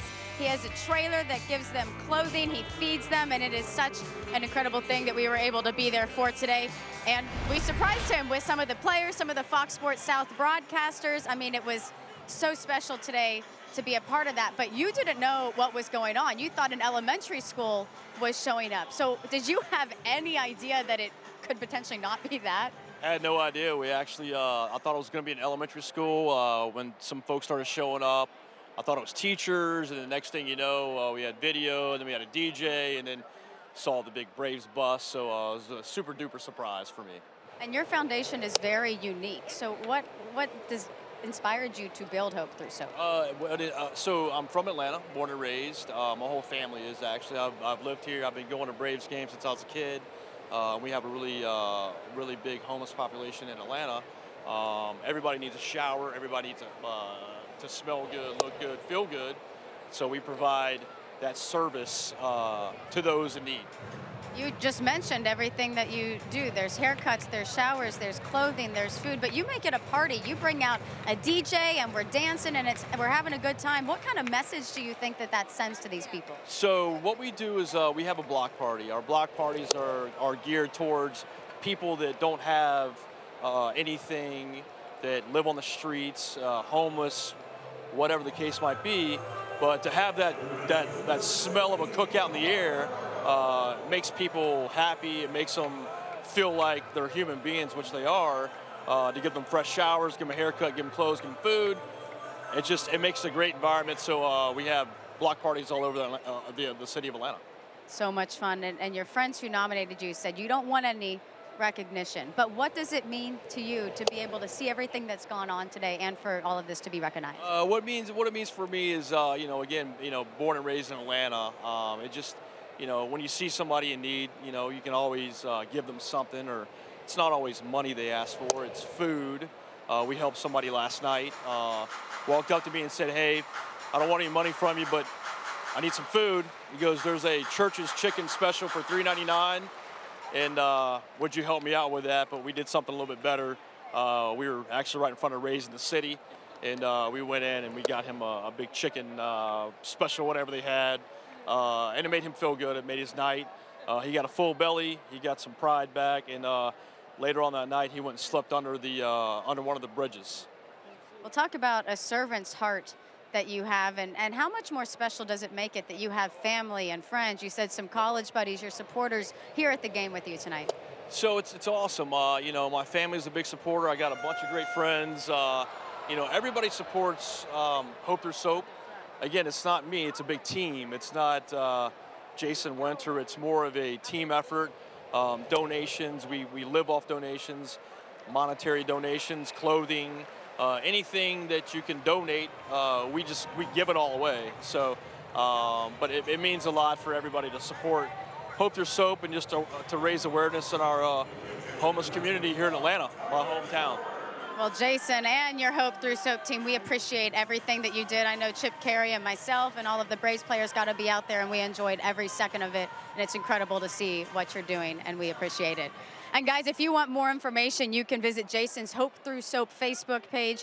And if you want to nominate someone for Braves Community Heroes Week, all you need to do is go to braves.com/community heroes. And Chip, I know you had a great time out there today. Yeah, Kelsey, that was a real eye-opener for me. Not just talking with Jason, but talking to some of the folks who were in need and got a chance to have their lives changed and improve, even for one day. Something as simple as a toothbrush or a haircut.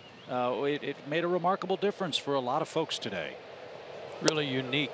How does he do it? Yeah, he's got a mobile van and then a trailer that he pulls into a parking lot, a vacant parking lot, and he, as Kelsey said, puts on the music and makes it kind of a festival-like atmosphere, and the folks who are in need find him.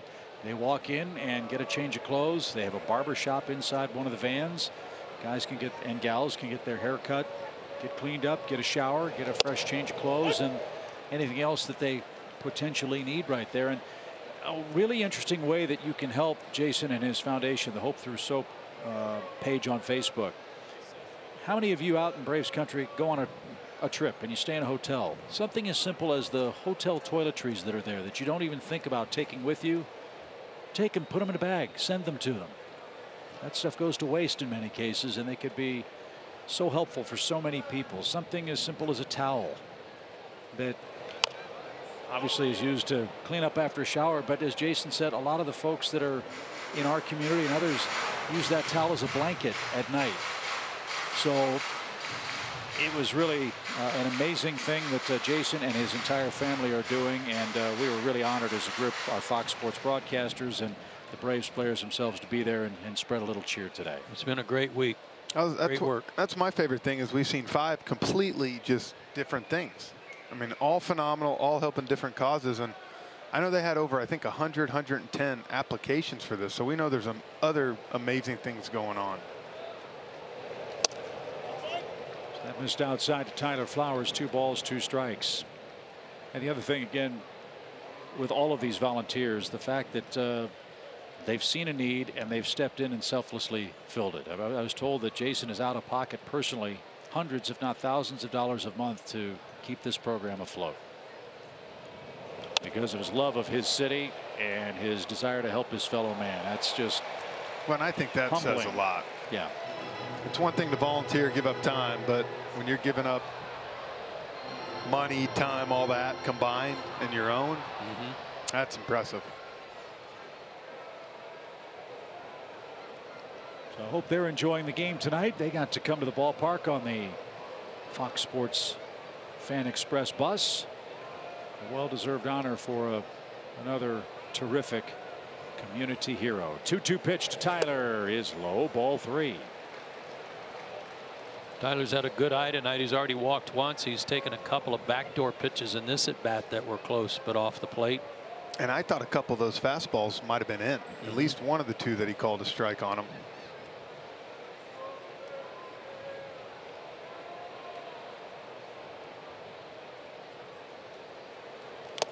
That one's tipped and caught. Iannetta held on, and that's 5 strikeouts for Freeland.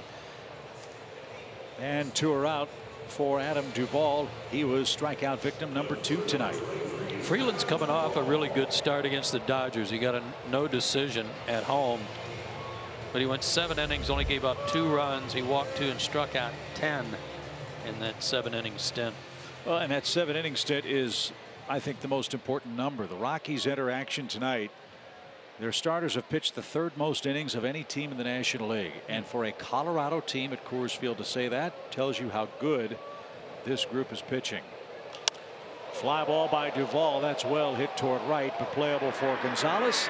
He'll have plenty of room, and that will retire the side. Nolan Arenado leads off for the Rockies in the 5th. They enjoy a 2-run lead.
Home screen icons and features like the MLB.TV Game of the Day, pitch tracking, in-game highlights, live radio, stats, news, and more. Download MLB at Bat today.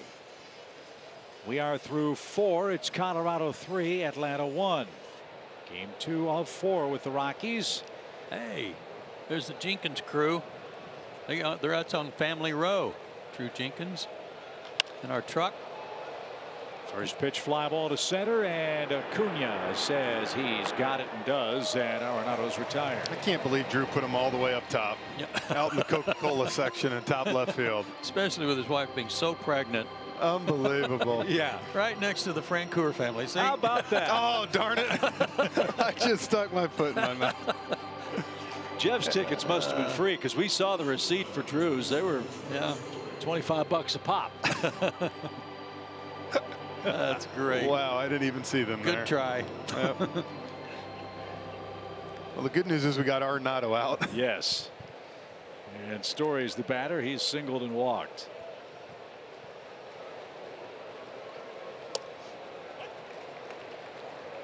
This young man's on his way to a fantastic start to his major league career. Trevor Story, out of Irving, Texas, a first-round pick in 2011. 51 homers for Story, the most by a shortstop in his first 2 big league seasons in the history of the game. Goodness. They had a pretty good run here on first-round draft picks, beginning with Story in 11. You had Dahl in, what was it, 12? Freeland in 14. They have not missed much. No. In April of 2016, this young man hit 10 homers and had 20 runs batted in. The most in National League history by a rookie. In the home run department for April. Homered in 4 straight games to start the year, which tied him with Chris Davis, Nelson Cruz, Mark McGuire, and Willie Mays. How does this work? Let me ask you. I would think right now he is the front runner for the Silver Slugger for shortstop for the National League. But what happens with a guy like Machado who comes over for 2 months? Hang with him. Traded leagues. Your numbers probably only count in the league you're playing. That's what I was wondering. Yeah. Check swing and fouled away. 1 ball, 2 strikes. I mean, I don't know another shortstop that's having this kind of year. No. Oh, Brandon Crawford's got good numbers, but I know they're not this. He's been hurt a little too. Yeah, Trey Turner hasn't had numbers like this.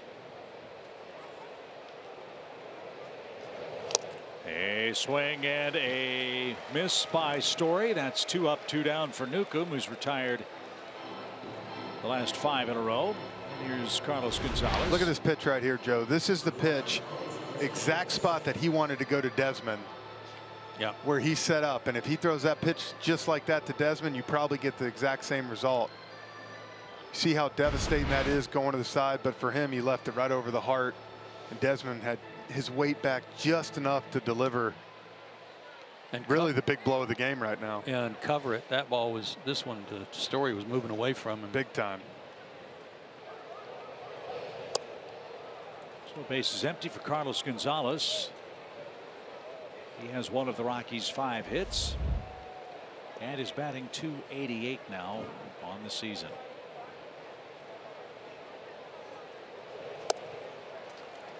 He has good plate coverage, remarkably, when you consider how far from the plate he's standing.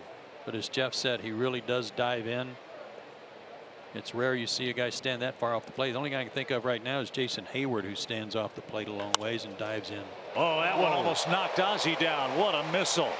And Albies gave ground and made the catch as it almost sailed into right field. 3 up, 3 down. A hard hit ball.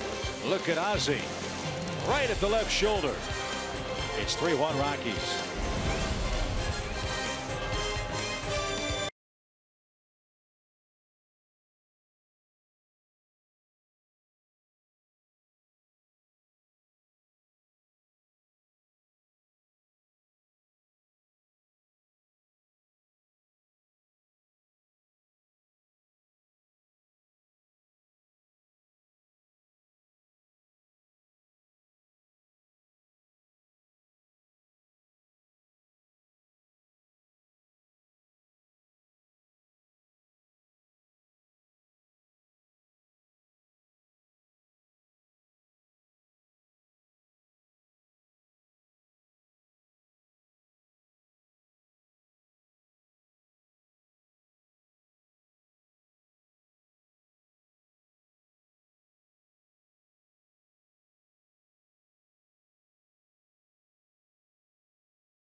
South Carolina, September 3rd.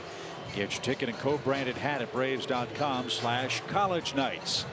It's Mississippi State night tonight, and our great stat man Chan Hartzog enjoying that. He's got his maroon and white on here in the booth. Got a cowbell over here too. He's yeah, ready to go. We got to get Chan a couple of Mississippi State hats. It's a big year for him. New coach. Dansby first pitch swing, skies one toward Cargo and right. That'll be a can of corn for the first out. Yeah, we're told these college nights have been so successful and so well received that the hats are going like crazy. It's a special ticket package, and with the popularity of those nights, if you want one of those Braves and your college's co-branded hats, get online, go to braves.com and pick up your seats ASAP. They are flying off the shelves. And we got to make sure we get a Florida one for Chip. Yeah. He may already have a couple. No. Negative. Ain't happening. There's some right there. Yeah, those are good looking lids.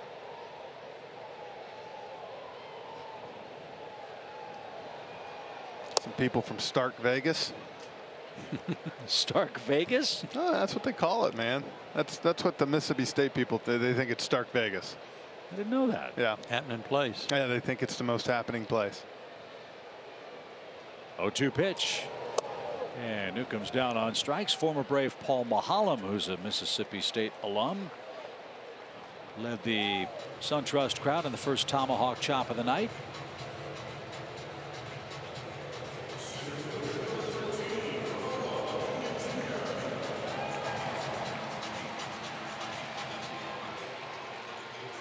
And here's Acuna.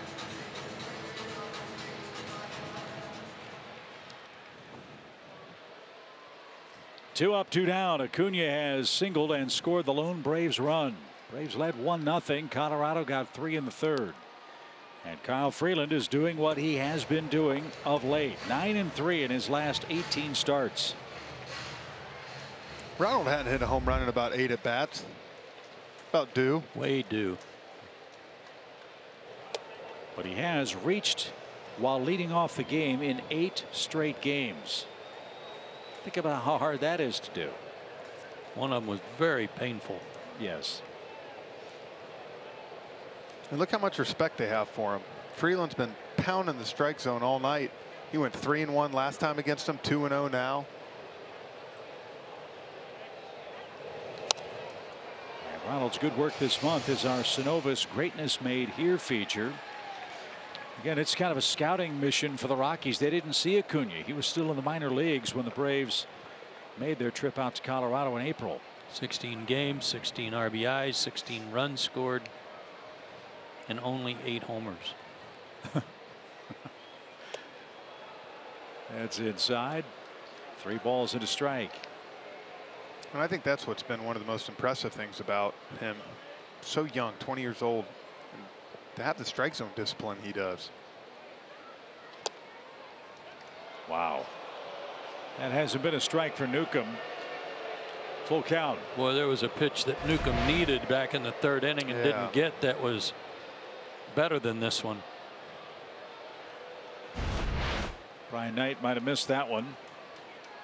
Full count. And bounded foul past Arenado. Still 3-2. Cardinals lead Milwaukee 2-0. That's a big series in St. Louis. The Cardinals are 5 games behind the Cubs, a game and a half behind Milwaukee. Cubs and Pirates scoreless in the second. Cubs won 1-0 against Pittsburgh yesterday. John Lester pitched great. And Acuna waits a moment, drops the bat, and heads to first on a 2-out walk. And again, the tying run comes to the plate. 3 walks for Freeland. Be alive for that quick step off move again. Must be a good time for Ozzie to unleash one of those home runs from the right side. Well, he's 2 for 2 so far, a bunt single and an infield single. Freeman is on deck in a 3-1 Colorado game. The pitch. is foul. Ron Washington will watch that one sail by. Strike one. Acuna and Albies have accounted for all 3 Atlanta hits. Last night, you recall, 1 through 6 on the lineup card combined for 2 hits. The 7, 8, 9 hitters had 4 hits in 9 tries last night. The offense right now isn't racking up the hits, and the line isn't flowing as effectively as we saw against Milwaukee and Miami.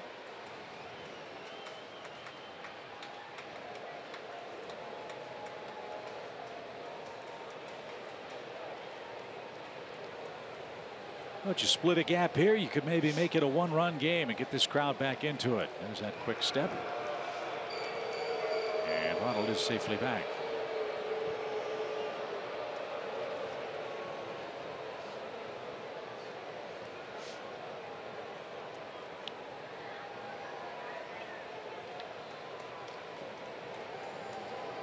Another foot on that lead, and the pitch is way outside.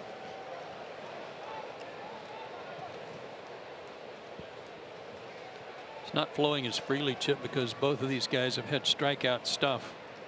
You know, John Gray last night got a no decision, but only 1 walk, 9 strikeouts in 7 innings. Freeland's fanned 6. We're in the 5th. And the Braves are catching Colorado when they're playing some of their best baseball of the year. They're 27-14 in the last 41 games. Every single one of those games has been against a team with a winning record. That's pretty impressive. And they have a staff ERA of 3.74 during that stretch. That is the best ERA, excuse me, the 3rd best ERA in the National League. And 21 of those games were played at Coors Field. That research courtesy of the great Tracy Ringlesby, who has a great column inside the seams. Tracy's probably watching the game out west tonight. 2-1 pitch. He is cut on a miss. 2 balls, 2 strikes. His fastball plays. It's not 97, but that was 93. And because of his other pitches that he works around the plate, it seems like 97. You're right. You can tell guys are just late on his heater. And he does a good job, I've noticed tonight, of working guys in, out, in, out. He doesn't let you get diving or pulling. The 2-2 now. And Ozzie didn't get it. He lost the helmet and is down on strikes. 7 strikeouts for Freeland. And he preserves a 3-1 lead as we head to the 6th.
And by SunTrust. Confidence starts here.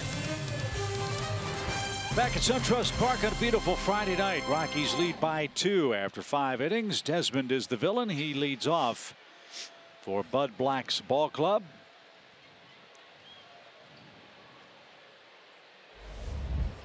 It'll be Desmond, Dahl, and Iannetta, the 6, 7, and 8 hitters.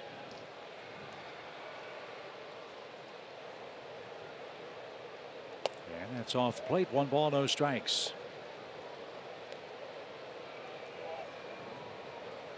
As we told you last night, Desmond, one of the rarest commodities in Major League Baseball, a former draft pick of the Montreal Expos, who's still an active player. The Expos later became the Washington Nationals. And Desmond for a while was one of their best players. This guy had 4 years of 20 or more homers, 3 of them with the Washington Ball Club, including a 24 homer, 91 RBI year in 2014. The thing that I never could figure out about Desmond was playing shortstop. He made a lot of errors. Yeah. He's very athletic, had a lot of range. He always seemed to make the real special play, but had a hard time when balls hit at him. The routine. 2 balls and a strike. And after his final season in Washington in 2015, as Joe said, he went to Texas. Hit .285, 22 homers. Then to Colorado. But it was at Texas. He signed late with them, as I recall. They didn't need a shortstop, and they put him in the outfield. Right. He played left field and some first base. He was looking for that big deal, and he was one of the guys that waited late, ended up signing a 1-year deal, and then cashed in the following year. And the 3-2 pitch is bounced foul.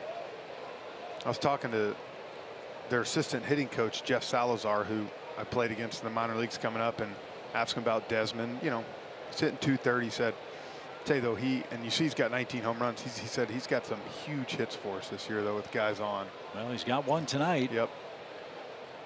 And he's in the middle of a 5-year contract, and he's got a 2-hit night. So big turnaround first, and Desmond, with his 2nd hit of the game, brings David Dahl to the plate. He's popped out and lined out to first.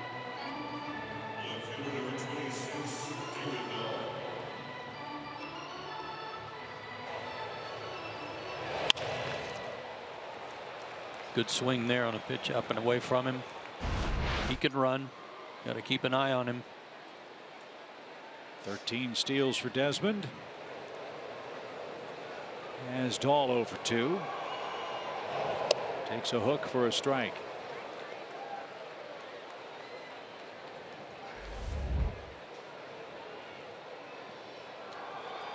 Be very interesting to see the composition of the Rockies outfield next year, with Cargo and Gerardo Parra looming free agents. Dahl perhaps is an option for them, as that pitch is way outside and he couldn't stop his swing. It's 0-2. Joe, you mentioned it last night, but I heard a lot of guys tell me down there that Cargo's the heart and soul of that team. They love him in the clubhouse. I've heard those things about him for several years, that he is certainly one of, if not the leader on their team. And I think that was one of the weighing factors for them bringing him back this year.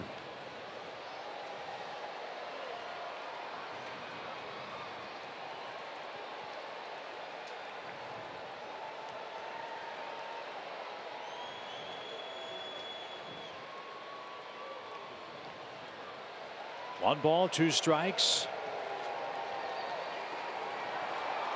And a throw to first. If you look closely on the right uniform sleeve of the Rockies, you see a commemorative patch. This is the 25th anniversary season for the Colorado Rockies Ball Club. What a gigantic hit baseball has been in the Mile High City. 1 ball, 2 strikes. Runner goes. Pitches high. Flowers' throw is even higher. And Dansby has to jump over Ian Desmond to keep that ball on the infield, and that's stolen base number 14.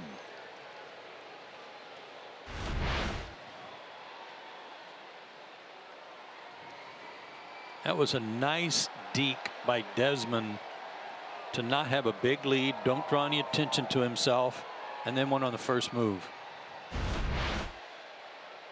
Well, the Rockies are not afraid to run. They don't just sit back and swing for the fences. They've got 63 stolen bases as a club now. As Dahl is retired swinging. Or is retired on strikes, I beg your pardon. There's the first out of the inning and the fourth strikeout for Newcomb.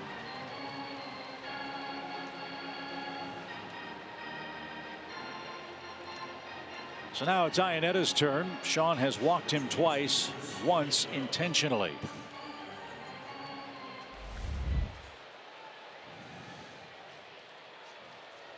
Get this guy and get the pitcher and get the Braves bats back in the batter's box against Freeland.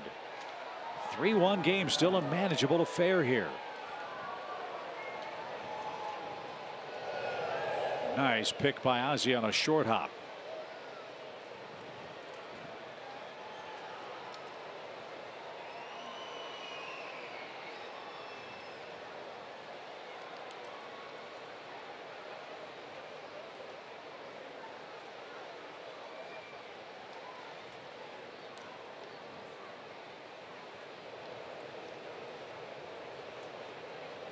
One on, one out. And the pitch to Ionetta is taken high. They're in the ninth inning in Philadelphia now. It's the Phillies 4, the Mets 2.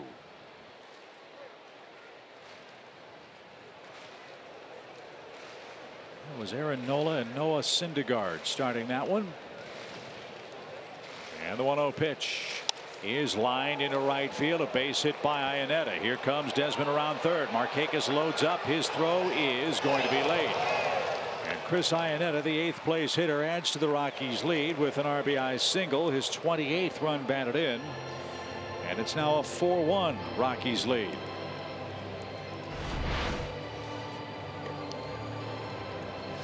Just fought it off, really. Dumped it in there, and the good thing is he did for him. He didn't hit it hard. No, that was unfortunate because that was a really good pitch by Sean right there. Yeah.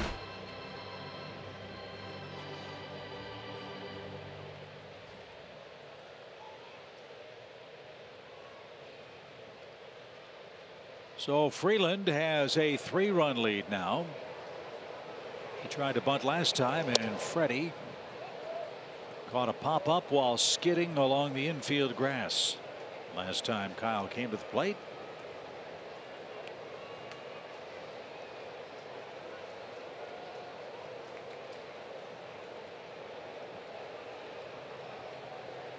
He's trying to equal his career high of 11 wins set last year, and he just laid down a perfect bunt. Better hurry, and the Braves took too long. Flowers couldn't get Freeland in time.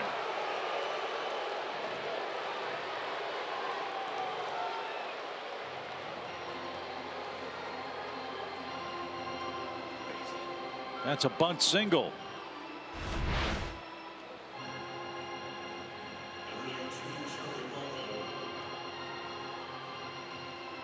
Wow, that was good hustle by Freeland. 3 guys there, and it was certainly obvious that with his momentum going that way, Tyler had the best crack at it, but Freeland was really flying down the line. It was, and that was kind of one of those Bermuda triangles because Tyler did have to run quite a bit of ways to get that. You said it, Joe. Freeland was booking down that line.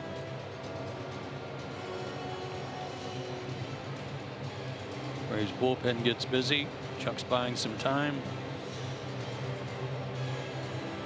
Well, I think they know this is an important part of the game right here. You got to keep it at 4-1 and give yourself 12 more cracks at it.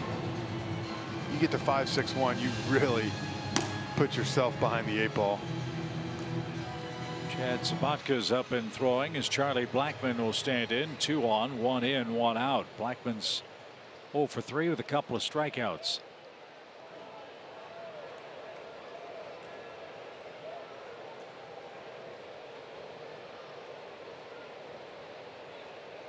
Sean's a ground ball at somebody away from getting out of this 6th inning, but the Rockies have added a run. It's 4-1.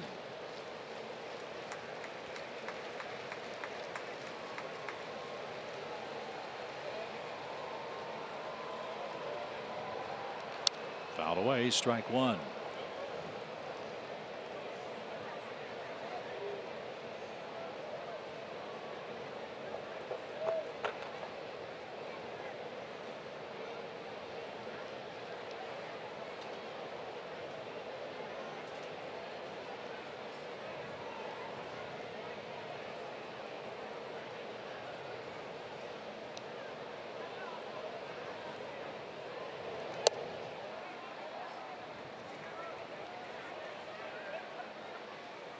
Sean still throwing hard. That one in the mid-90s. But just a little inside for an even count.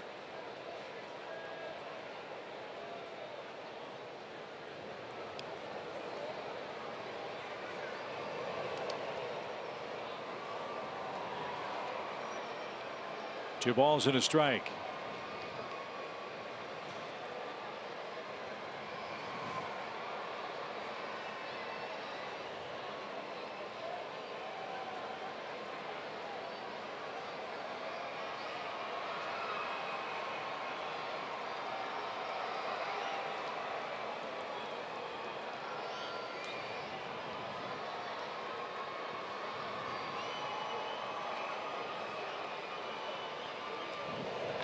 Grounded fair and down the right field line. Ionetta's going to score. Freeland around third. He's getting the green light. He's going to score. Charlie Blackmon's on his way to third. He'll slide in safely. The Rockies have a couple of back-breaking triples in this game, and they extend their lead to 6-1.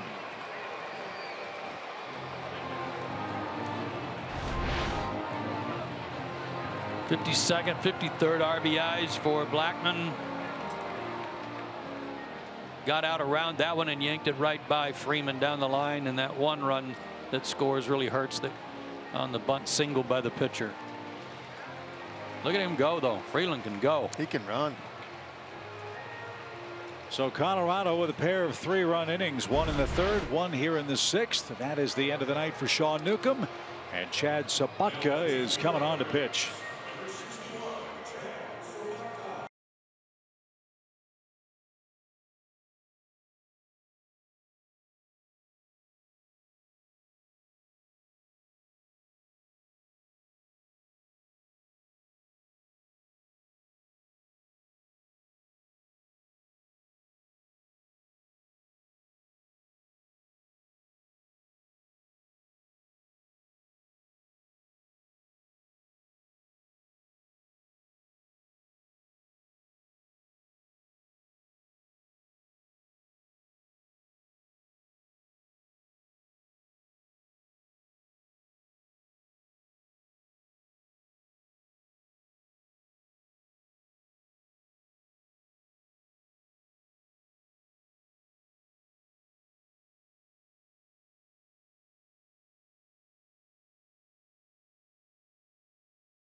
Makes a catch, steps on third for the force, tags the runner who went off the bag, and then threw to Rougned Odor for the force play of Cole Calhoun for a triple play.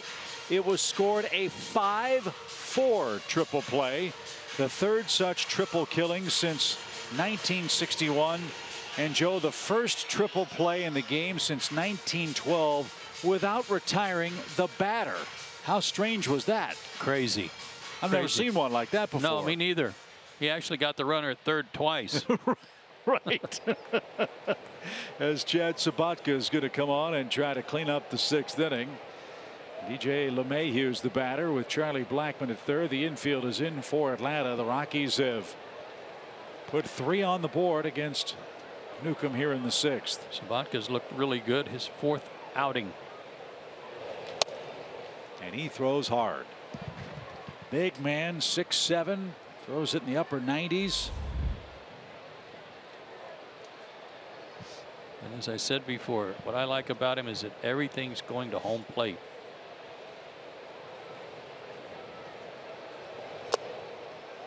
That was caught on and missed. That was not a foul ball, I don't believe, and scoring will be Charlie Blackmon. On a ball in the dirt, Flowers couldn't corral it, And Colorado gets their 7th run. Holy smokes, I thought that was a foul ball. Yeah, I don't know what happened there. A wild pitch brings home Charlie Blackmon. We heard a tick. Yeah, that hit the shin guard, and Flowers didn't get leather on it. So charge that run to Newcomb, number 7 on the night.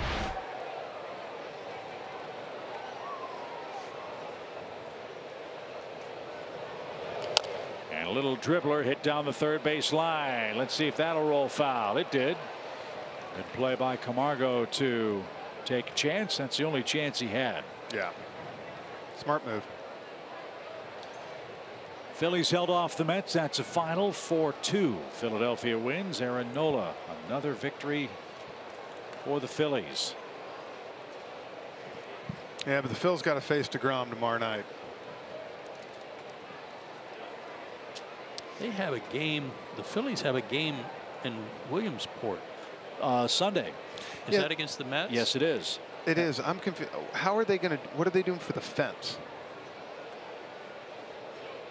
I don't know. Got to hit it over the berm. I don't know. Yeah, I'm just curious. Swing and a miss by LeMahieu, who chased one up and out of the zone. Sabatka has his. Maybe it's a different ballpark. Got to be.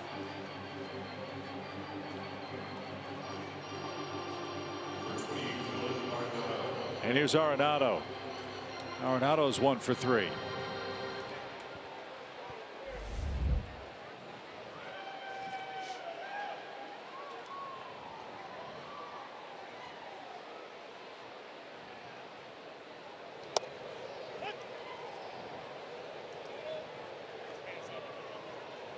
Tell you what, we could be looking at a nice piece of our bullpen come September and possibly the playoffs. Totally agree.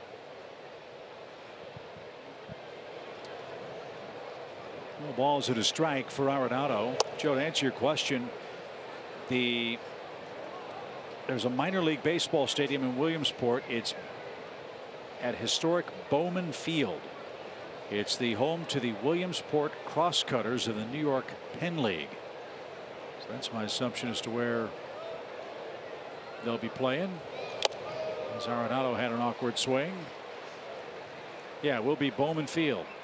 Capacity 2,366. I bet they sell out. Pretty good chance.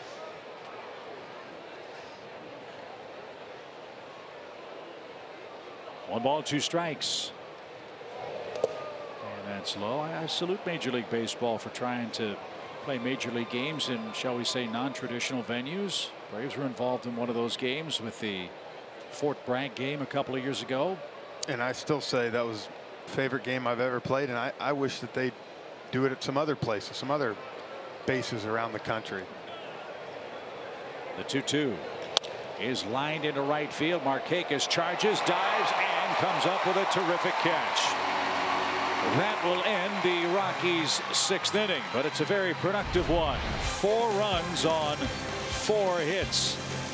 It's time for Atlanta's Pats to go to work against Kyle Freeland. He's having himself quite a night.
This was a matchup of two terrific young left-handed pitchers and two offenses that have had good luck against southpaws. That's our Georgia Lottery hitting the jackpot feature tonight.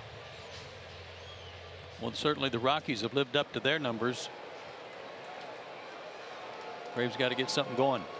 Well, Freeland had a bunt single and hustled around the bases. Maybe that took a little starch out of him. Let's hope so. The Braves are down 6 runs in the 6th. Freeman, Markakis, and Camargo coming up. And the first one is a called strike, 0-1. I just saw that the game they're playing Sunday night, all the tickets are going to the Little League World Series guys, their families, the people that work it, the host families. So it's not even open to the public, which I think is a great idea. That is great. It was just like when we played at Fort Bragg, there were just a very few amount of tickets. We had all the troops there. Their families. Yep.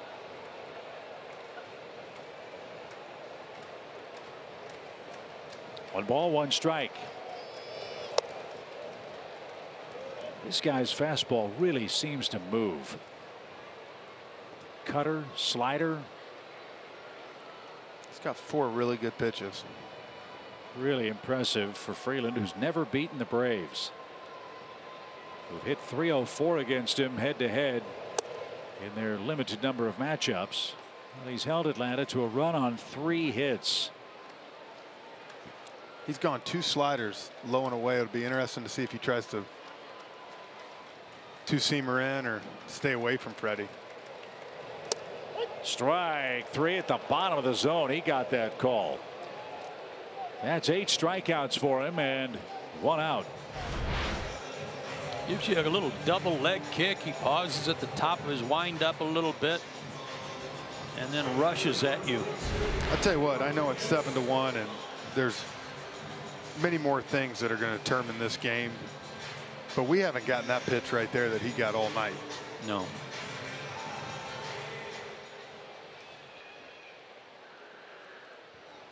So Freeland's career high in strikeouts is 10. He set that his last start. In his last start against the Dodgers. He's got 8 strikeouts against the Braves tonight, a team that doesn't strike out very much at all. It tells you how good his stuff has been. And as we said, Freeland has been one of the hottest pitchers in Major League Baseball. 9-3 in his last 12 decisions. We are seeing why tonight.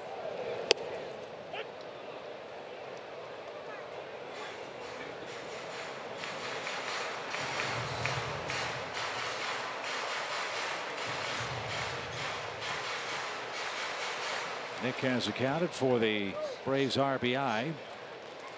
A first inning sacrifice fly. And he is our Yellowwood bringing the lumber feature. Almost a 2-week span here. OPS just under 1,000. He's hit a little bit of a dry spell over his last 12. Which is news in itself for him. Shows you how good he was going for the last 13 games to throw an 0 for 12 and still have that. Yeah. That's foul at the plate and still 1-2. And it will be interesting to see how Brian Snitker going forward. Joe, me and you were talking a little bit about how there's no off days. We're playing a lot of games in a row. It's Atlanta. It's 95 with humidity. To keep a couple of these guys fresh. Yeah, that's no question going to be a huge challenge. Tough because it's hard to not want to pencil Nick in every day. And well, he and Freddie are the only pair of teammates in the National League to start every game that their team has played this year. I mean, that's remarkable in and of itself in this day and age. And I'm sure if you asked Nick or you asked Freddie, guys, they'd be the first to say, I'll rest when the season's over, when we've made the last out of the year. Yeah, you'd have to probably catch Nick when he's sitting in his chair in front of his locker and handcuff him.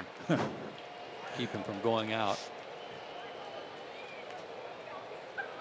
Base is empty, 1 out, 1-2 pitch. He is lifted toward left. Dahl drifts back. Awkward route, but he makes the play, 2 down. Johan Camargo is the batter. A friendly reminder for you to stick around for the stretch presented by Advance Auto Parts. That's coming up after the Braves retire the Rockies in the 7th inning. Here's Camargo. Georgia's got a team in the League World Series this year. They do. Out of Peachtree City.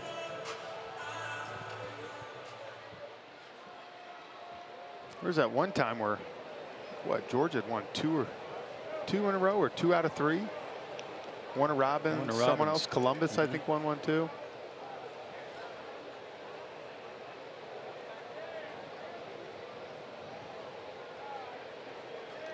Camargo has struck out and walked.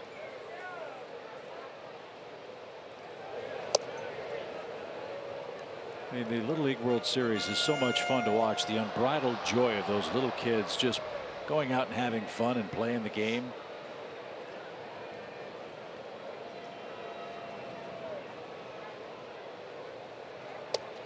Guy over in the Braves dugout kind of reminds you of that too. Number 13.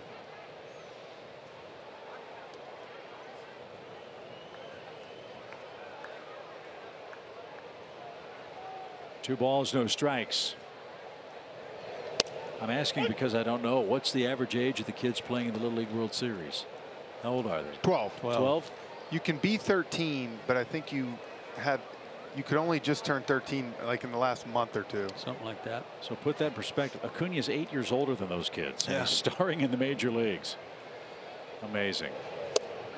That just missed. Ball 3. I remember when Warner Robins won it, they came here to Atlanta, came out for BP and stuff, and they were just the nicest kids. But they came to our locker room, and each kid was asking for batting gloves, bats. I remember that. Chippers, Oakleys, and they walk out 20 minutes later, and all of us looking at each other like, we got no equipment. I think we all went into Bill Acrie's office and was like, can you call Mizuno? Can you call Under Armour? Can you call Nike? I can imagine how fun that was. I think Chipper gave away 12 pairs of Oakleys. Did he? Yeah.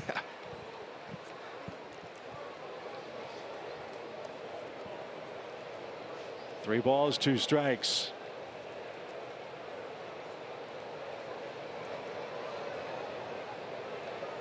Freeland has been very, very tough, and his payoff pitch is on the way. Foul back. He'll do it again. I think what he's done so well is he just hasn't gotten himself in any trouble at all. Really, the first inning was the only time we had a chance to kind of do something, and we hit the sac fly and scored one. But since then, he's just been cruising. 8 strikeouts. He has walked 3. Got a real quick double play in the 3rd inning. Saved him. He only threw about 7 or 8 pitches. And that's downstairs. 4 walks for Freeland. And Tyler Flowers is coming up. This guy's such an important part of their rotation. And as you said, Chip, their starters have thrown more innings than anybody. But with a 6-run lead, this might be a place where Bud Black starts thinking about trying to save him an inning or 2. Kind of interesting, too, in this newfangled way of working a pitching staff, that this is not a 5-and-fly Colorado club. Kind of refreshing, unless you're trying to hit against it. That's upstairs, ball 1. Doesn't get any easier tomorrow night. Mike Foltynewicz and Anthony Senzatella will square off in, Antonio Senzatella will square off in game 3.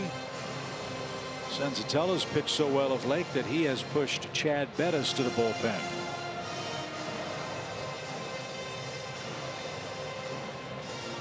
And all about Mike Foltynewicz and how talented he is. Ian Desmond in on that meeting. Veteran. Trying to lend a little leadership there along with Iannetta.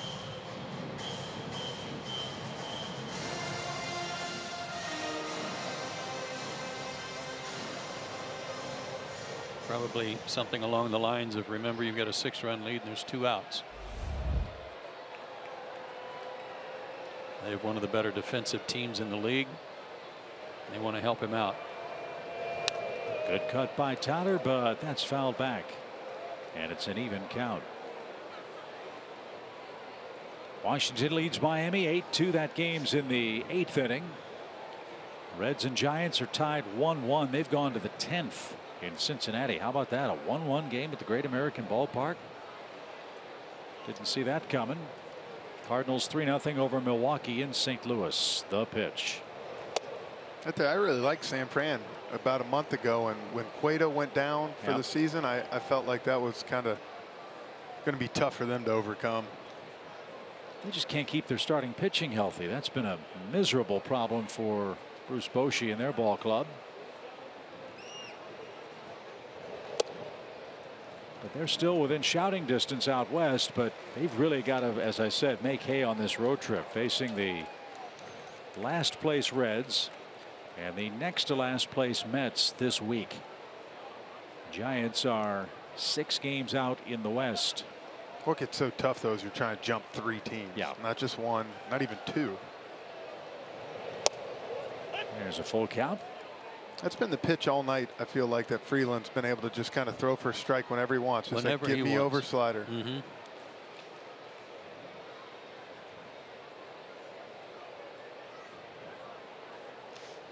His good work so far. Freeland's got his season ERA under 3. And he's got a full count. Pitch, runner goes, and that one is tipped and caught again. That's 9 strikeouts for Kyle Freeland through 6 brilliant innings. He enjoys a 7-1 lead.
Seven-1 Colorado as we head to the 7th inning. You can celebrate the history of the Braves franchise, which includes Chipper Jones, of course. The Boston Red Sox are in town Tuesday, September 4th. The first 20,000 fans at SunTrust get a Boston Braves Babe Ruth bobblehead, brought to you by Gas South. Get your tickets today at braves.com/tickets. That is a good-looking bobblehead with the classic finish of Babe Ruth's left-handed home run hitting swing. It'll be a great giveaway. We've got another great giveaway here tomorrow night. It's the Chipper Jones Crazy Train bobblehead. We've got the post-game concert with Jason Isbell in the 400 unit. I believe there's another post-game concert after the game on Sunday, and the Braves then head to Pittsburgh to start a 7-game road trip with the Pirates. Sobotka's back out for the 7th inning. He'll face Story, Gonzalez, and Desmond.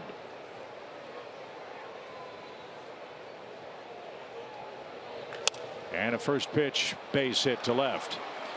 So Story's aboard for the 3rd time. 2 singles, a walk, and a run scored.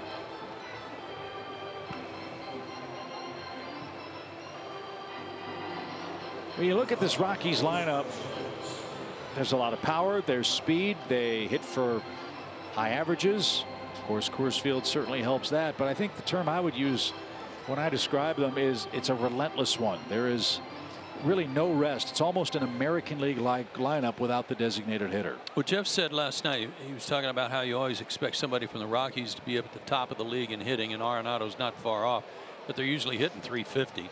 Yeah. This year they got one guy in the lineup tonight hitting 300, Arenado hitting 310, and everybody else is 270, 280, but with damage. Bud Black, again, before the game said, you know, when we started the season, we felt strongly that our bullpen would be one of our best assets and that we knew we had a good lineup. But he talked about how the season.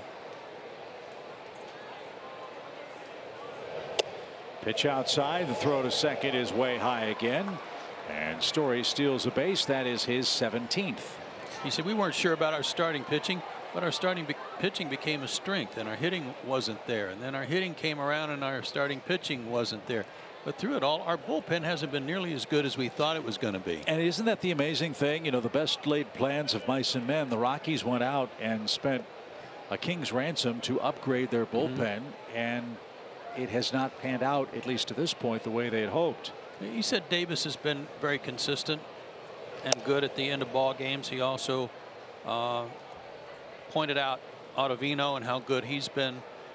But everybody else, he didn't point fingers at anyone, but it just hasn't been what they thought it was going to be.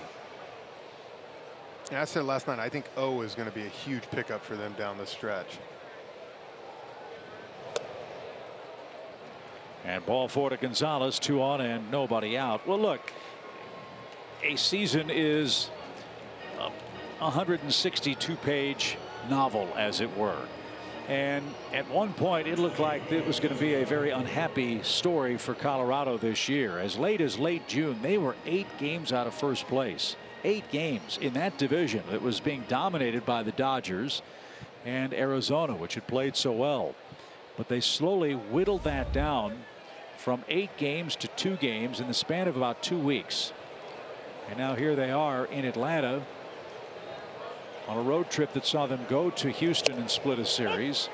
Now 4 games with the Braves, and the Rockies start action tonight, guys, only a game and a half out in the West. So things are, it seems, coming together for the Rockies, like the Braves, at a very fortuitous time for them. Well, I think that's why Bud Black's so confident when I was talking to him yesterday, because they know how they've gained ground the last 24 games, and they haven't been hitting. And I think for him, it's saying, listen, if we gain 6 games and we're not hitting, what's going to happen when we start swinging the bats? And that was my big worry coming in here this weekend, is that they have not swung the bats well, and you knew at some point they're going to. They're going to break out. Well, they will certainly have their fates in their own hands as this ball is dumped down the right field line and foul in September. The Rockies will have 7 games with Arizona. They will have 6 games with the Dodgers. And more importantly, from the Braves' perspective, the Arizona Diamondbacks might have a very big say in who wins the National League East. That could be a huge help to Atlanta. The final week of regular season play, the Rockies are at home.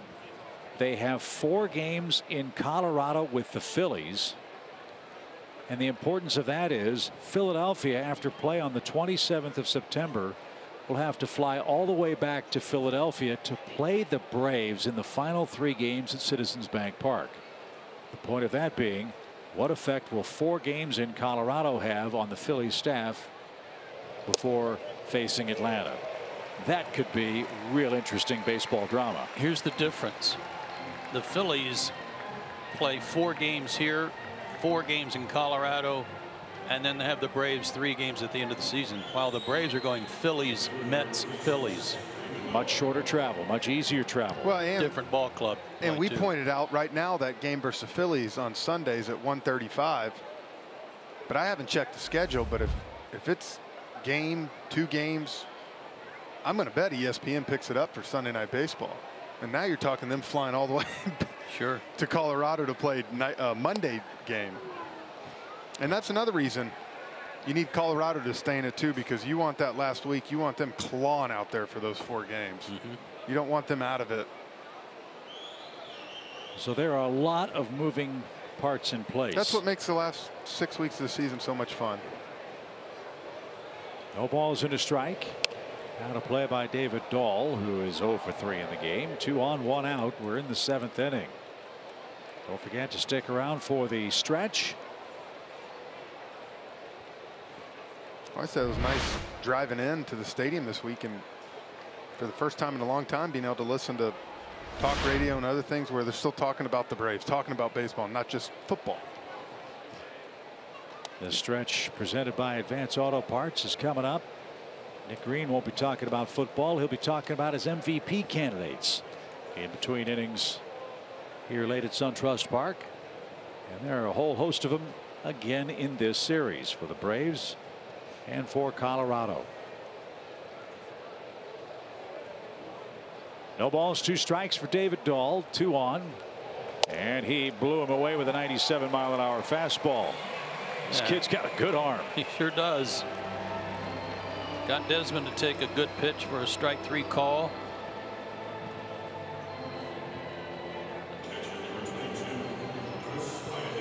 Struck out 3 of the 6 he's faced so far.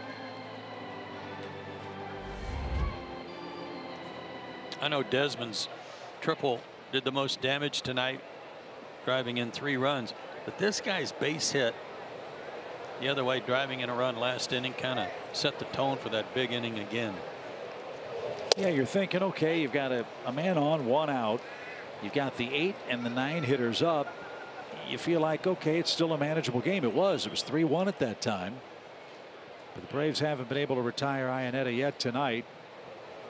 And Freeland with a bunt single also scored a hugely important tally,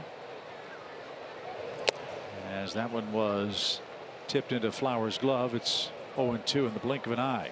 Yeah, you talk, Iannetta dropped one in, then Freeland had the bunt that was kind of in the Bermuda Triangle, and you know, Sean threw a pretty good pitch to Blackman. He got him to roll over like he wanted. He just hit it right down the line in the perfect spot, and where how fast he is in there, that's a triple and 2 ribbies. That was kind of the big blow.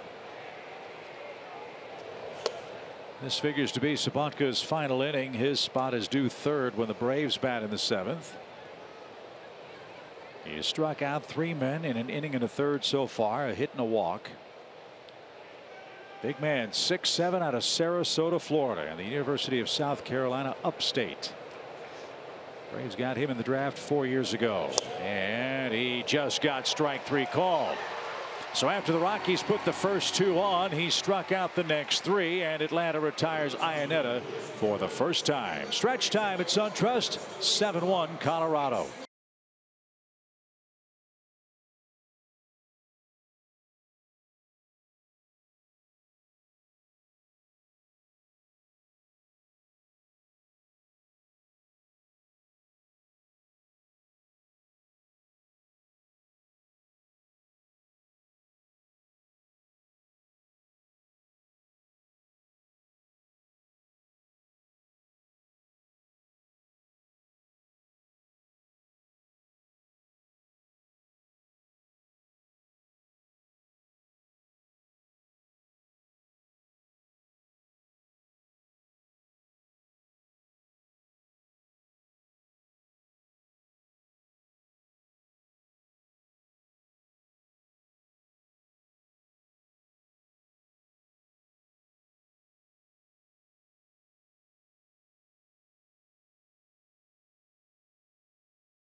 Freeman leads the National League in average .323, tied for 2nd in offensive WAR. Braves would not be in 1st place without him. Arenado leads the National League in slugging, 2nd home runs with 30, but the home road splits are going to hurt him. .354 at home, .269 at home or on the road. Javi Baez leads the National League in RBIs with 89, 2nd extra base hits. Matt Carpenter leads in home runs, extra base hits, offensive WAR. St. Louis has turned their season around because of Matt Carpenter. Rhys Hoskins has been killing it in the last 25 games. 11 homers, 1,000+ OPS. He's been crucial to Philly's offense. Those are my top 5 NL MVP candidates. Those are some good choices. Man, I can't wait to see how this one plays out. That'll do it for the stretch. We'll get you back to Chip, Joe, and Jeff after a quick word from Advance Auto Parts. Visit your nearest Advance Auto Parts store to get the quality parts you want from people that know a lot about them. Advance Auto Parts. Let's get you back on the road.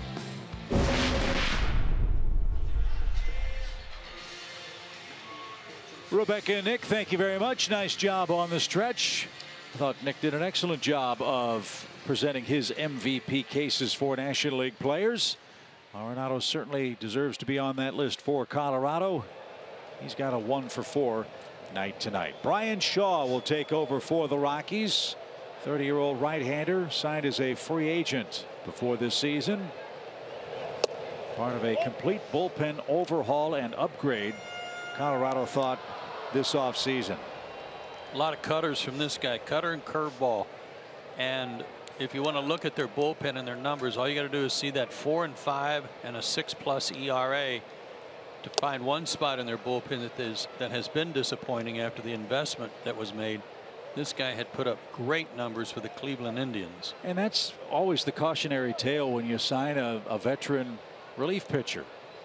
This guy has pitched 70 games or more in 5 straight years. That is a lot of mileage.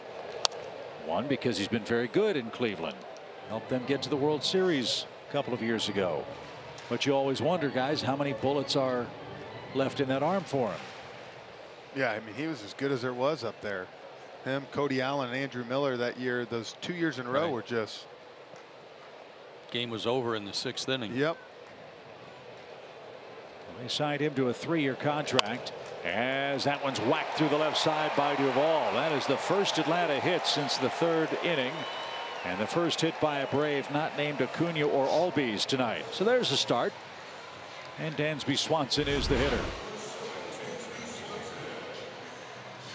That's a hanger right there. He's lucky that was just a base hit. Nice job by Duvall to stay on it. And I don't know what Shaw's velo's been at, but I do know that when he was with Cleveland, those cutters were coming at you at 95 all the time, guys. And now there it was only 92. So you know, we're keeping an eye on. Swing and a drive down the left field line by Dansby on the first pitch. He kept it fair. That's going to rattle around in the corner. Here comes Duvall around third. He's going to score without a throw. It's a double for Dansby, and the Braves have their 2nd run.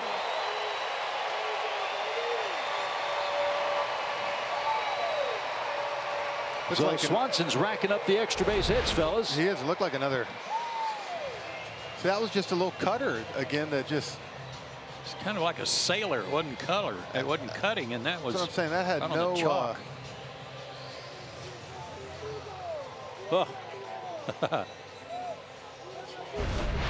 And it stayed in the ballpark so that the ball could circle.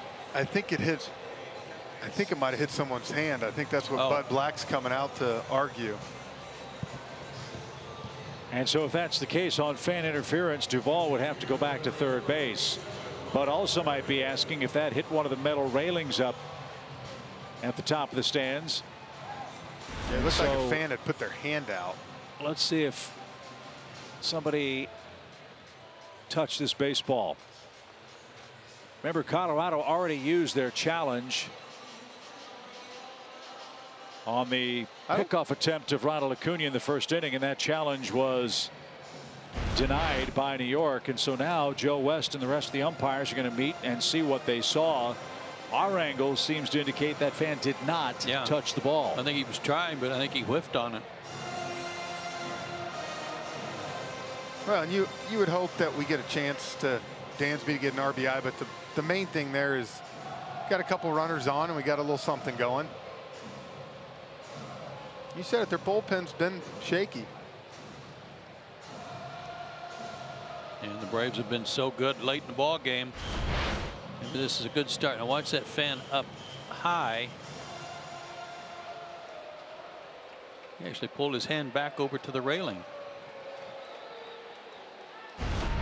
So the umpires won't even bother looking at it. The play stands as called. It is a double and an RBI, and now Ryan Flaherty will pinch hit.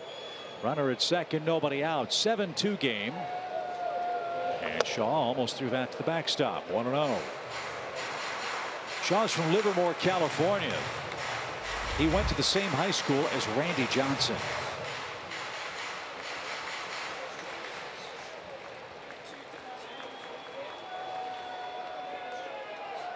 One ball, no strikes.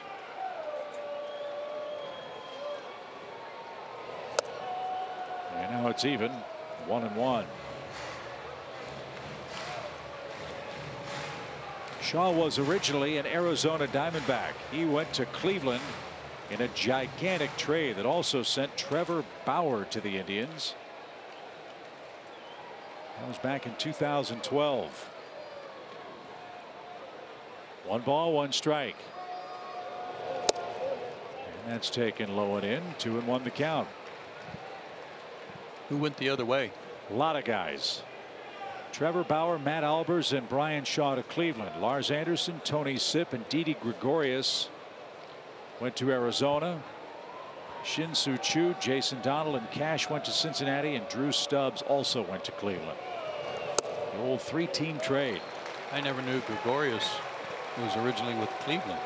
Me neither. You know, I was talking about the miles per hour. 91 on that pitched two pitches ago, 91 there. When you're throwing that, you have time to watch it and know if you want to swing. Ryan might have swung at ball 4 there. Now it's a full count.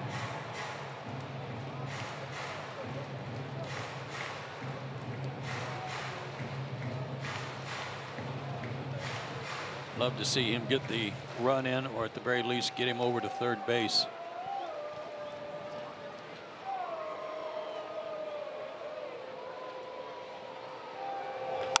He's going to get him to third.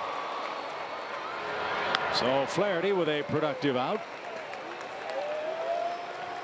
But outs are a precious commodity for Atlanta. The lineup card turns back to the top now with Acuna, Albies, and Freeman coming up.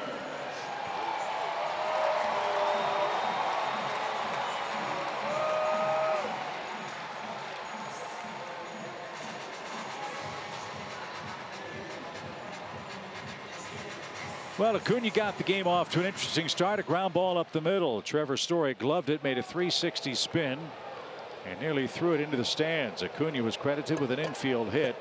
He later scored on a sac fly to make it 1-0 Atlanta. Colorado had scored 7 unanswered runs until the Braves struck here in the 7th.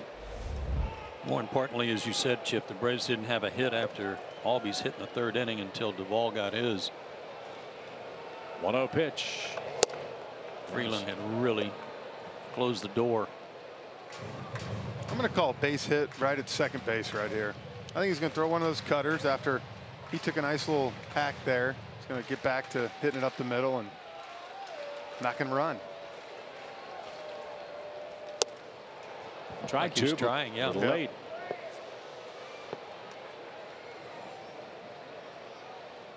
This will be a 1-inning stint for Shaw, the Rockies hope. Pitcher spot is due first when the 8th inning comes around. Braves hoping to pick up a couple more here. 1-2 count. Almost to the backstop. 2-2. Nice stop by Iannetta.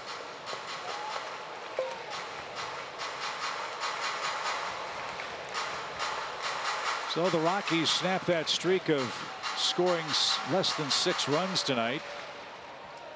They've got 7 on 10 hits.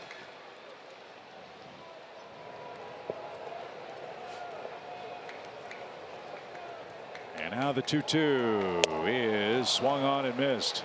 High fastball got him. And Acuna's retired on strikes for the first time, and 2 are out. The Rockies have played real well against the Braves in recent years. They're 20-7 against Atlanta over the last 27 games, not counting tonight.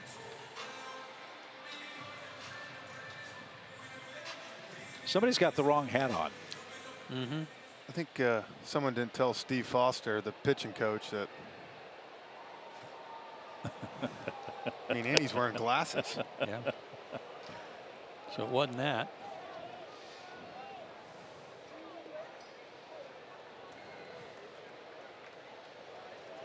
No balls and a strike for Ozzie, batting left-handed for the first time tonight. And this one's lifted up and headed for the seats. Popped up, but into the crowd of 28,964 tonight. And it's 0-2.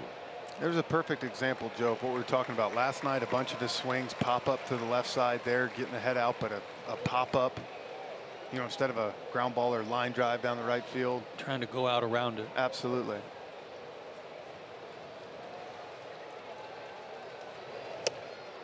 Boy, Shaw has sprayed the ball all over the strike zone, but hasn't been hurt too badly yet. 1 on 2 hits. 24 walks for him in 46 innings. Just about a strikeout per inning pitched. He's still got that, but a lot of hits and 8 homers.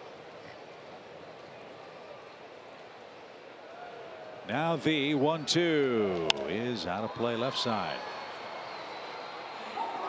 Washington beat Miami 8-2. Max Scherzer started that game. I think that's his 16th victory of the season. A much needed win for Washington. Phillies already won. So the team's chasing Atlanta. Trying to gain a game in the East tonight. The pitch is high, 2-2. Well, the scoreboard will be an integral part of the rest of this season for everybody. Not just this division, but some others too. The 2-2 pitch is hammered down the right field line, but that's going to be foul.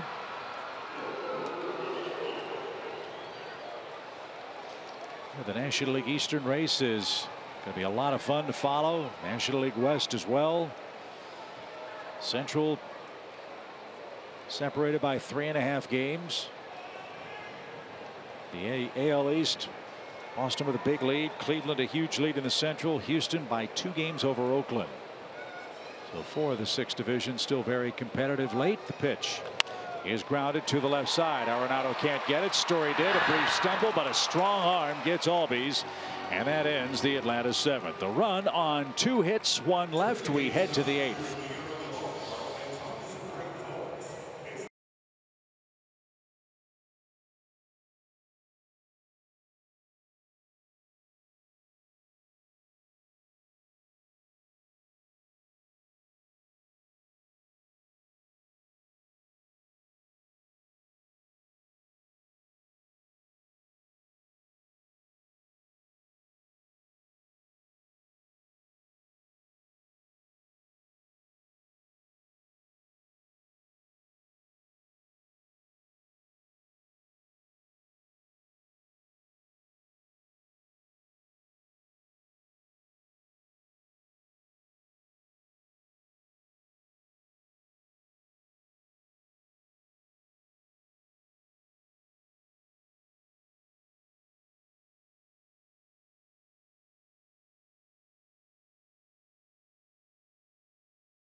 Let's check in on how the Phillies got going tonight. Hosting the Mets first inning as Asdrubal Cabrera delivering the RBI double against his former team.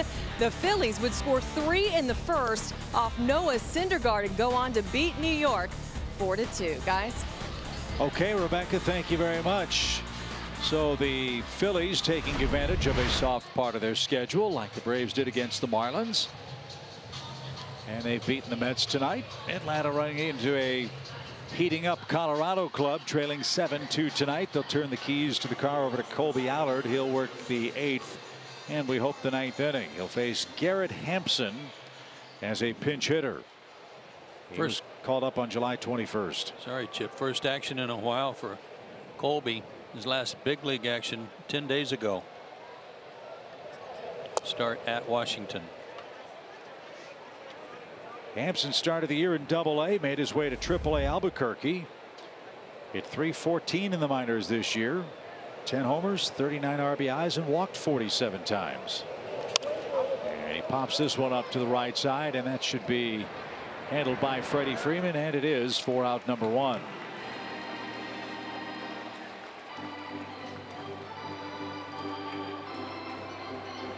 You know, Brian Snitker's one of Colby Allard's biggest fans. He was talking about him the other day, that despite that rough start he had against the Nationals, he likes his stuff. He said, we have to remember he's 20 years old and he knows how to pitch. He's got good command.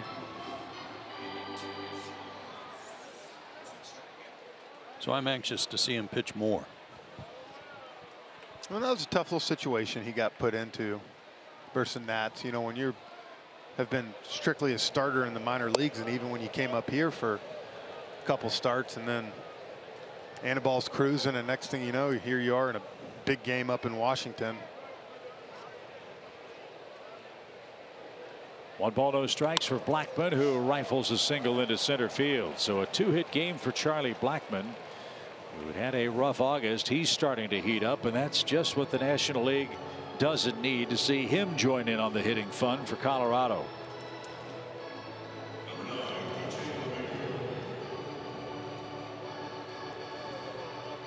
So LeMahieu's the batter. He's doubled and scored tonight. His double hurt. It was a check swing, little flare down the right field line. And a swing and a miss. There's a changeup. Pretty pitch. 0-1. Well, LeMahieu's trying to stay healthy for the final 6 weeks. A right hamstring strain, a left thumb sprain, and a left oblique strain. He had never been on the disabled list in the major leagues before this year, and I think Allard was just called for a balk. And I think rightfully so. His step was somewhere about halfway between first base and home.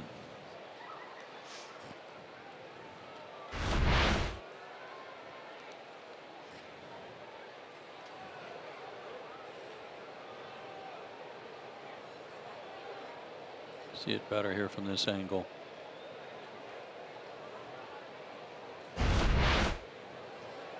So Blackmon's at second with 1 out, and LeMahieu takes in the dirt. 1 ball, 1 strike.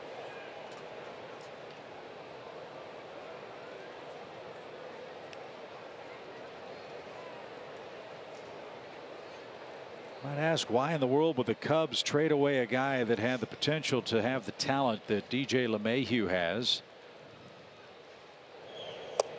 Well, you remember for years the Cubs were looking for a third baseman and somebody to replace Aramis Ramirez.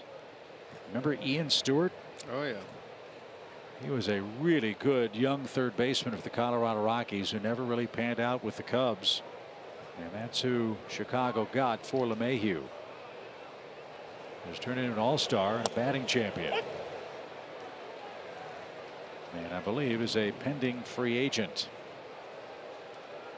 I'll say this, so LeMahieu was a good player, but he's turned himself into a great player too. It's one of those things. They didn't trade him when he was doing the things he's doing right now. 2 balls, 2 strikes. And a full count. Reds win in 11. They beat the Giants 2-1 tonight. So the Giants road trip didn't get off to a good start in Cincinnati tonight.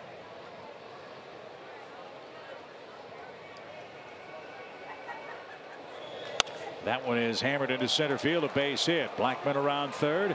Acuna loads up. His throw toward the plate is way too high, and luckily the ricochet went back to Flowers, but not before LeMahieu took second on the high throw from Ronald Acuna.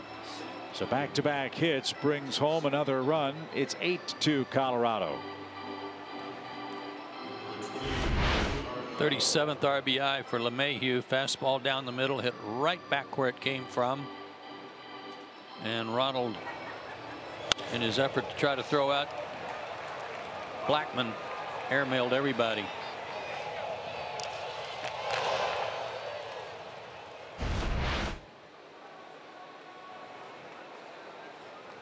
So it's 8-2 Colorado. They have 12 hits. Somewhere I feel like Acuna didn't think that he was going to go, and he kind of stopped, and then all of a sudden he saw him going and tried to reboot and throw, and that's why he had nothing on it. He was just throwing flat-footed. Kind of stopped and then caught. And then realized, oh man, he's going.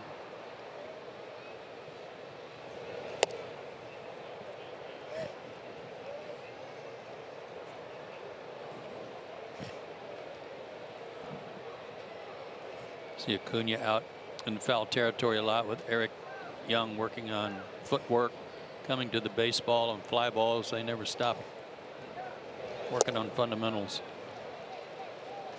That pitch looked like a screwball. In the pitch before that went to a 3-2 count on LeMahieu, I thought the same thing, that he missed badly on it. Whatever it was good, because you don't make Nolan look like that too much. No. Throw it again. 1 ball, 2 strikes.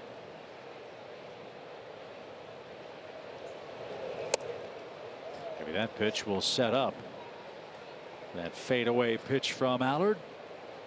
It's always funny watching him hit too, because he's like a bouncy bean up there. His feet are moving all the time. Yeah, all the time.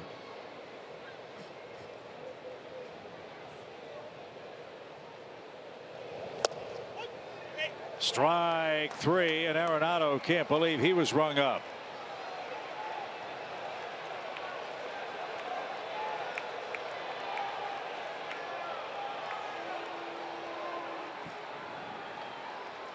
So Arenado caught looking. Oh boy, Allard got a big break. He did, but that pitch is not that much different than what Freddie got called out on. Yeah, I think it's been kind of inconsistent down low. But Atlanta will happily take the break. Here's Story. 2 singles, a walk, a steal, and a run scored for him. And a very nice play a moment ago to rob Albies of a hit.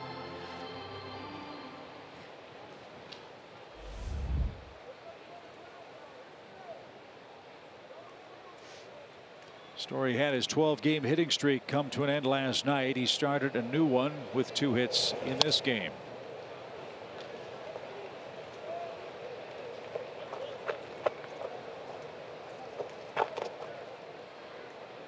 '68 RBIs for Story before the All-Star break, the 3rd most by a shortstop in history. Ernie Banks had 76 RBIs in 1959 and 60.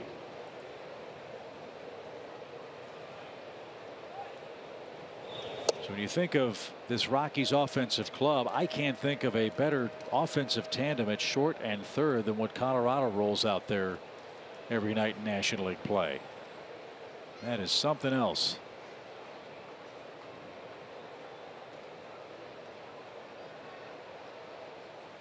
One ball, 1 strike. Nice change there.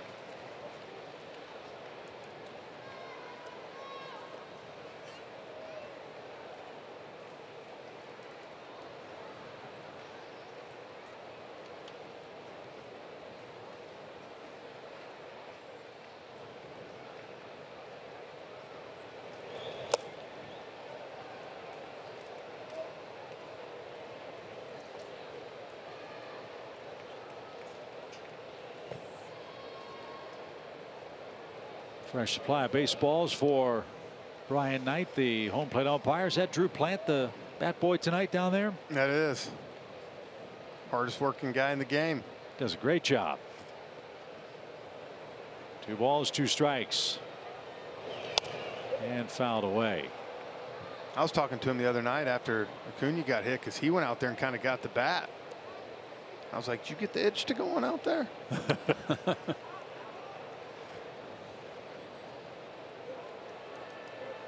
There's Drew. Drew's dad, Mike Plant, does such a great job with the Braves and the Battery Atlanta development.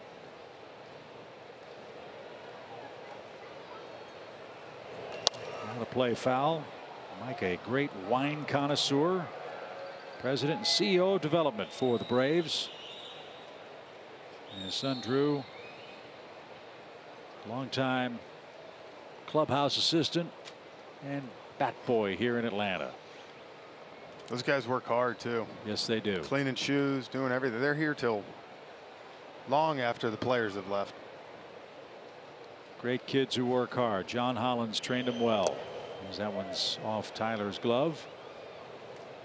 Full count for Trevor Story with 2 outs.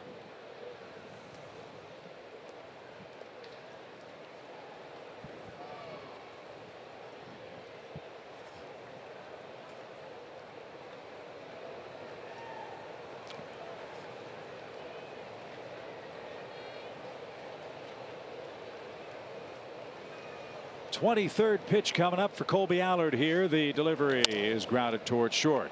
Dansby with a backhand. That one almost rolled up his glove, and he's safe at first. Story has his 3rd hit of the game, and the Rockies have runners at 1st and 3rd.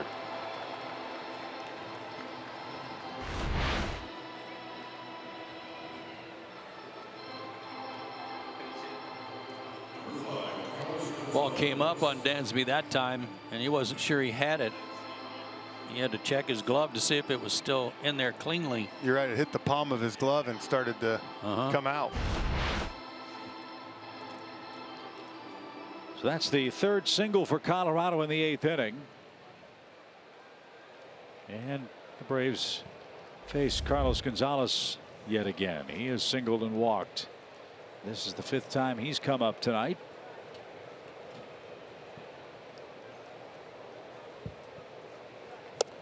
And a strike. Boy, it shows you how fast Story is too. That ball just bobbled for a second. Dansby had a good strong throw over and he still beat it out. These guys are hustling down the line. They're playing hard. Well, it kind of reminds me of the Braves a little bit as far as you know, your 2 leaders, Freddie Freeman, Nick Markakis on the Braves, play like that all the time. For these guys, you look at Cargo and you look at Arenado, you have no excuse. We've been talking about Arenado and how hard he plays. 8-2 in the 8th inning, and he gets a bad call made on him, and he's still arguing. Oh yeah, he's not wanting to give up any at bat.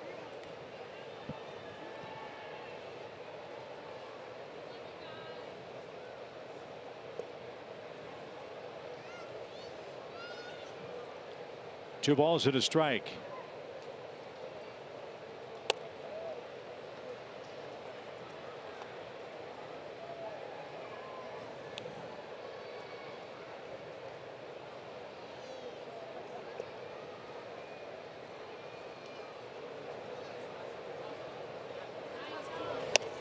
And Cargo walks.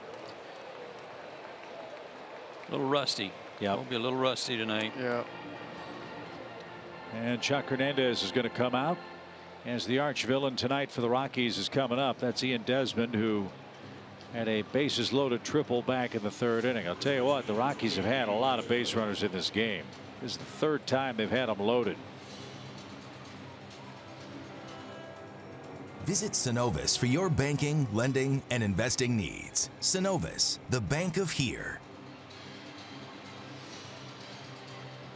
The meeting a brief one, and Desmond is digging in. Mike Voltinevich and Antonio Senzatella kick off Game 3 of the series tomorrow night. We'll join you a half hour earlier. Braves live at 6:30 Eastern Time. Tom Glavine will be back in the booth with Joe and me tomorrow night for the final 2 games of this homestand. The Braves so far are 6-2. The pitch is off the plate. Ball 1.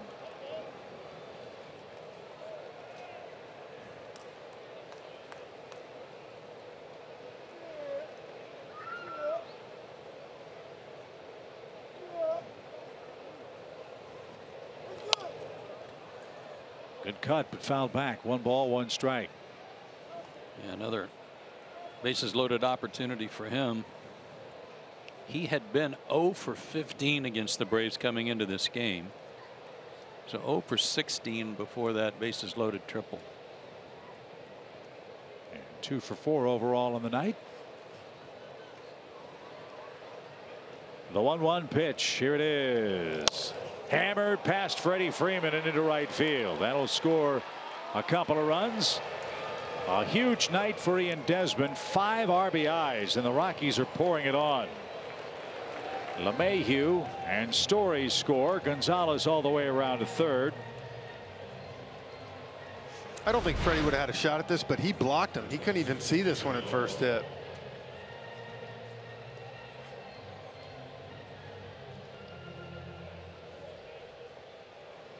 Now, Cargo may have screened him a little bit. Yeah. So 3 big innings for Colorado. 3 in the 3rd, 4 in the 6th, 3 in the 8th. And David Dahl is the 8th man to bat. He has struck out his last 2 times up and pokes one out of play, strike 1.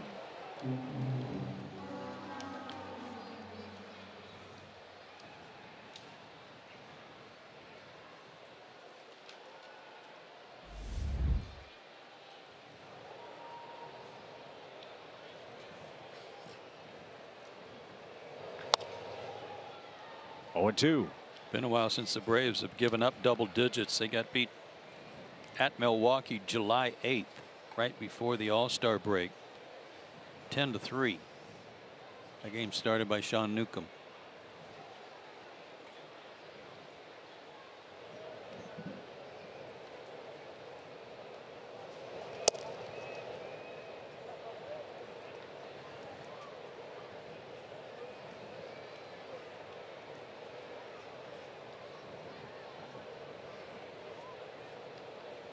One ball, 2 strikes.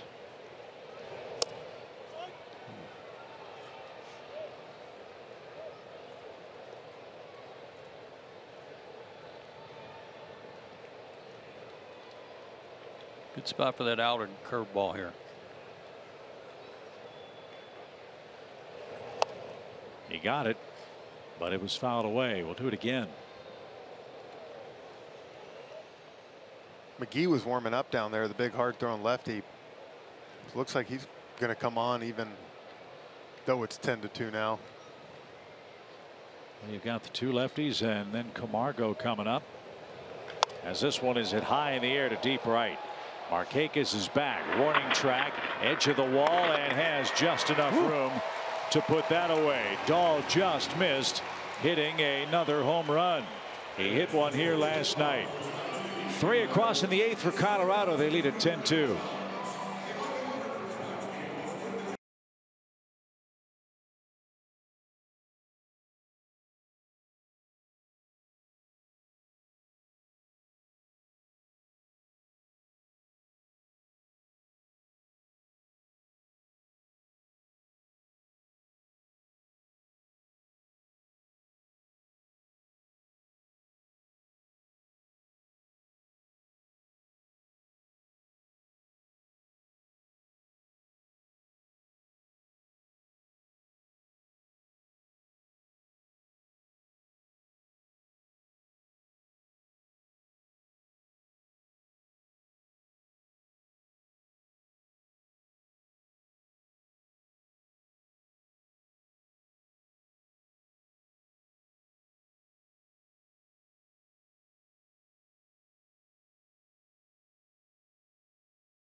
Get your tickets at braves.com/Z.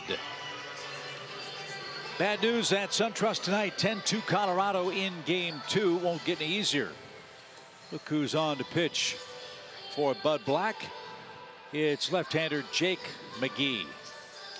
And as Jeff said, he does throw hard. His numbers are very ugly. Not the kind of year they were hoping from him, at least to this point. But a strikeout per inning. This guy can rush it up there around 97 at times. Curveball and an occasional slider. If you really think about it, it's amazing.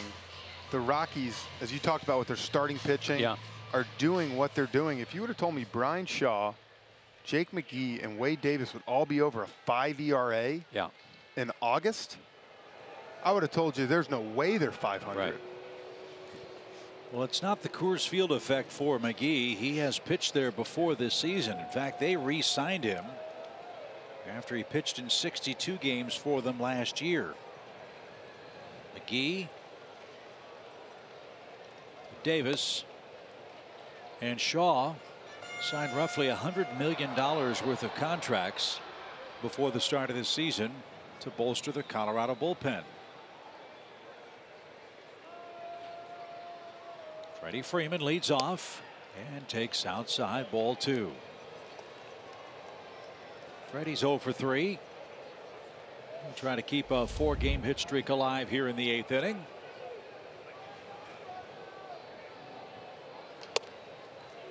And 3 straight off the mark for McGee.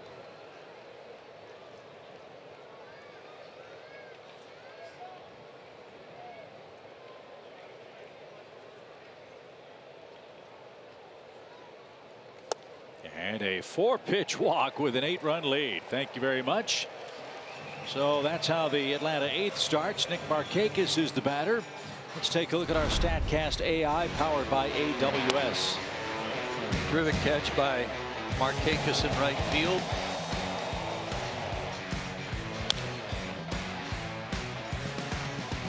Nick's really good when he's got to go to the turf and protecting the baseball to keep it from bouncing out or hitting so hard that it rolls out of his glove. The computer said he had a catch probability of 6%. I would love to see how you come up with that. Yeah, me too. I really would. Because it looked like 100% to me. Yeah, end result, exactly right. And McGee can't throw strikes, and Ionetta's out to remind him. We've got an 8-run lead. And that's why it was a great play by Nick, and I'm not taking anything away, but you know, that's kind of a 50-50 deal for me. He's coming on, he either pulls up or he dives like that, and that's why. How do you compute to find out if it's 6%? I do not know.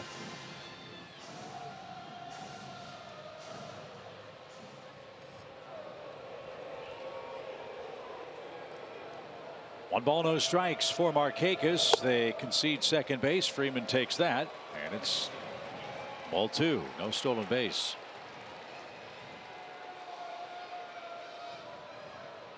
Colorado's relief corps overall 23 wins, 24 losses, a 5.12 collective ERA. Goodness. There's a strike.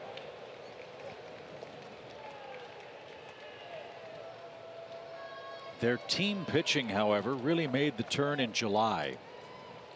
When Colorado went 17-6, their collective ERA was 3.16. And that includes their games played at Coors Field. I believe they set an ERA record for the month of July in Denver.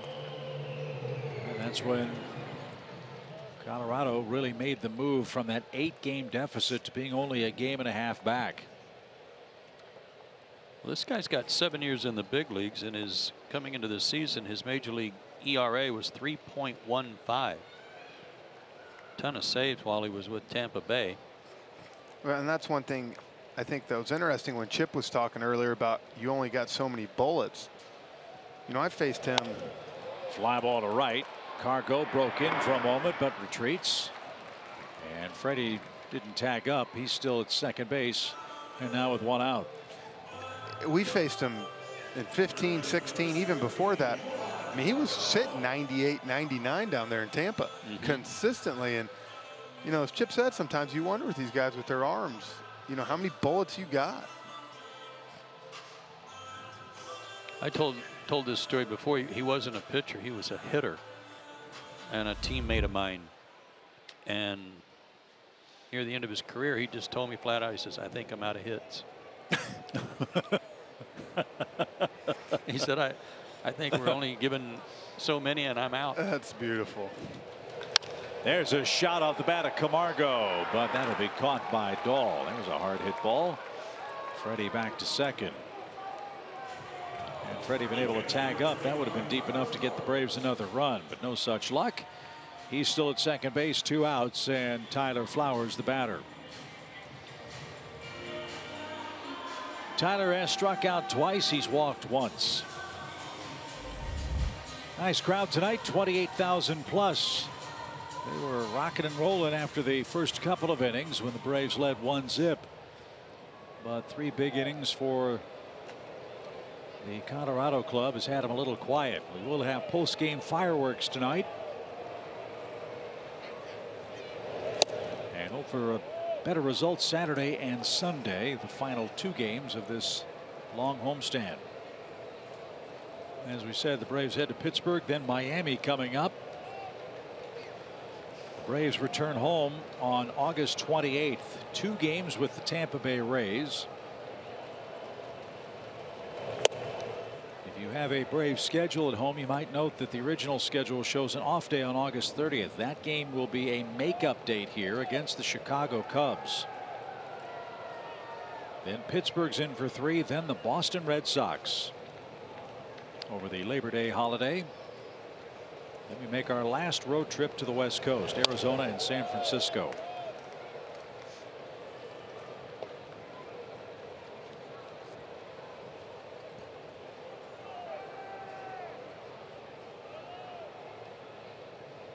"41 games left after play tonight."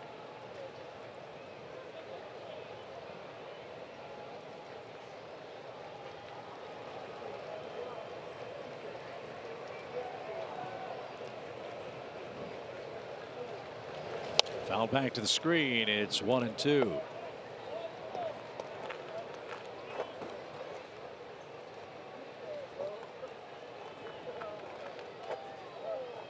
Boston won again tonight. They beat Tampa Bay 7-3. Shocker. Yep. When's the last time they've lost? Yesterday. Yeah. However, your point is well taken. Before then, let me know. Well, they're 8-2 in their last 10 coming into play. The pitch. Boston's an astounding 87-36 now. Wow. Playing 70-win baseball, or 70-win percent baseball. Hey, Fossey got a new hat. I'll bet somebody fixed him up in the clubhouse. We're just trying to help him out. Probably Fred Stone. You think Freddie got off the couch? Oh, sure. The 2-2 pitch. That one got away from Iannetta, and Freddie will move up.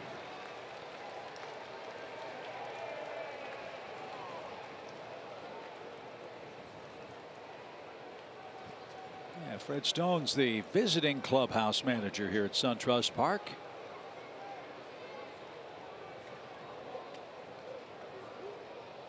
Does a great job with the road clubhouse. Baltimore lost tonight while Boston was winning. That puts Baltimore 50.5 games out of first.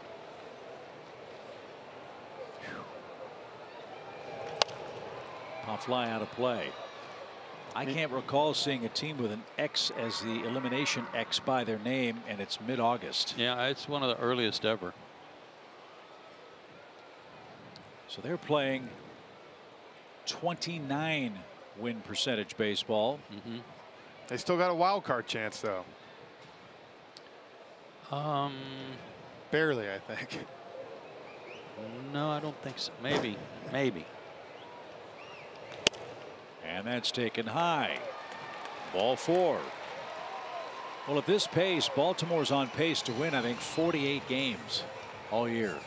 You're right, Jeff. The Yankees are atop the American League wild card with 46 losses. And Baltimore now has 86 losses, so they're 40 games back with roughly 40 to play. So you're saying there's a chance? I tell you, I know we're talking about other stuff, but I think after getting a hit last time. This is a big AB for Adam Duvall right here. Yeah. Facing a lefty, a guy like McGee who you know's kind of come heater at you.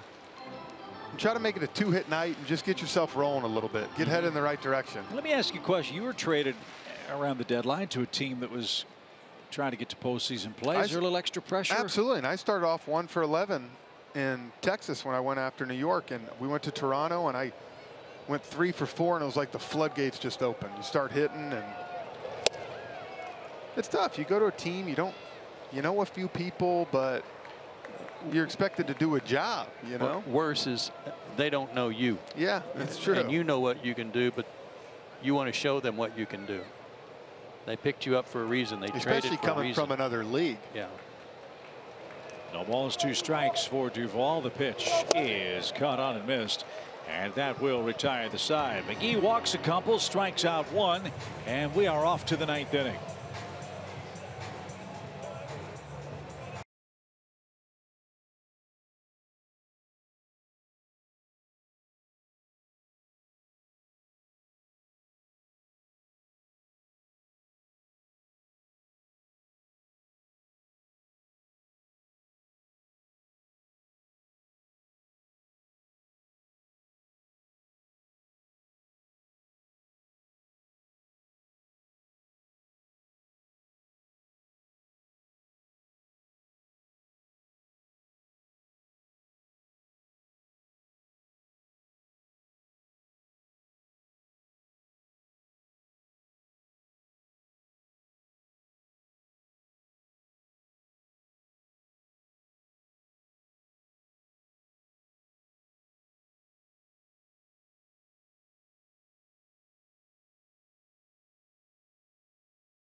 Beyond hope, Charlie Culberson's going to come on and pitch.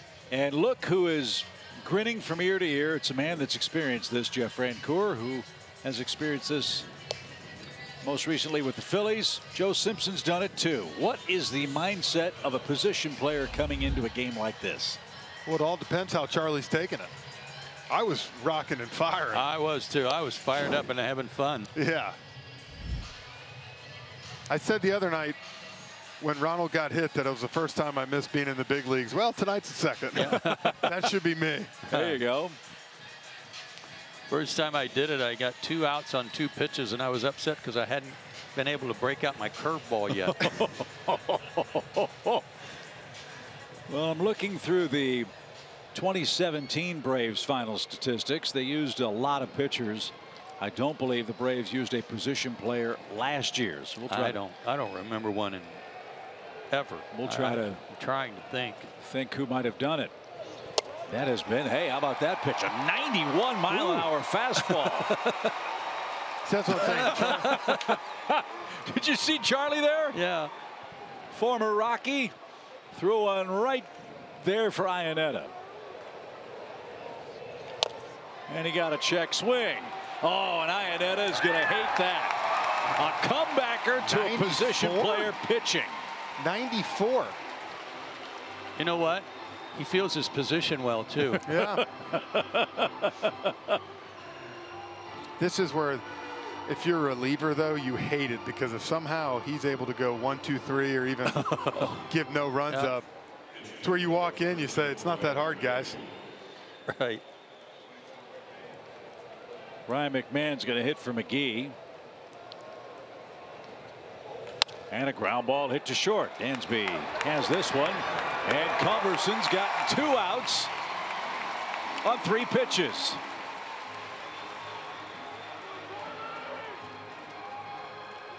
And that was 93. And you sit there and you wonder, what is this a good lesson, guys, that we talk about all the time and the people watching the game? If you throw strikes, guys will make outs. Look at Moylo. That got Peter out of the clubhouse. You know he's going to come watch this. Yeah, look at the starting pitchers there having fun. So Charlie Blackmon's the batter. He's tripled, singled, and scored a couple of runs. I can't believe how hard he's throwing. I can't either. This is not little effort. Yeah, this is not just a guy lobbing eephus pitches like Scott Kingery did yesterday. He's bringing it. And a fly ball. Diving try. Duvall couldn't get it. And Blackmon's around second, and he's going to stop there. Great try by Duvall. Yeah, I like the effort. You're down 10-2. And a single, double, and triple for Blackmon. I've faced a few pitcher position players before hitting, and we watched yesterday. You're facing a guy like Kingery or someone throwing, just lobbing it over. I'm excited. If a position player comes in throwing 94, I'm not excited. Yeah. No. I love, you've told the story a couple of times. It wasn't your arm that was the sorest. It was another part of your body, Jeff, that was killing you after you took to the mound.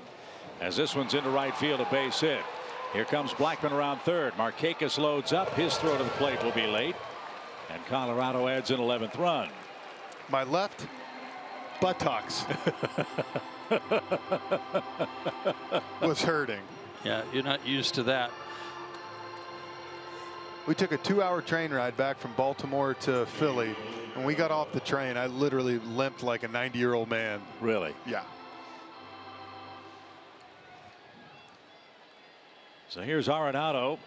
He's 1-4-5 in the game. The Rockies have 11 runs on 16 hits.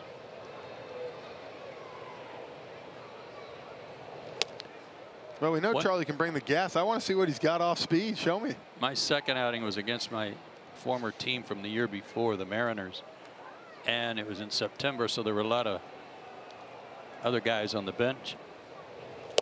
And there were some of my old teammates who were bailing like rats on a sinking ship. They were not going to pinch hit or hit against me for fear of making an out and never hearing the end of it. So I was facing a lot of young guys and pinch hitters. Richie Zisk took off. He couldn't even find him in the clubhouse.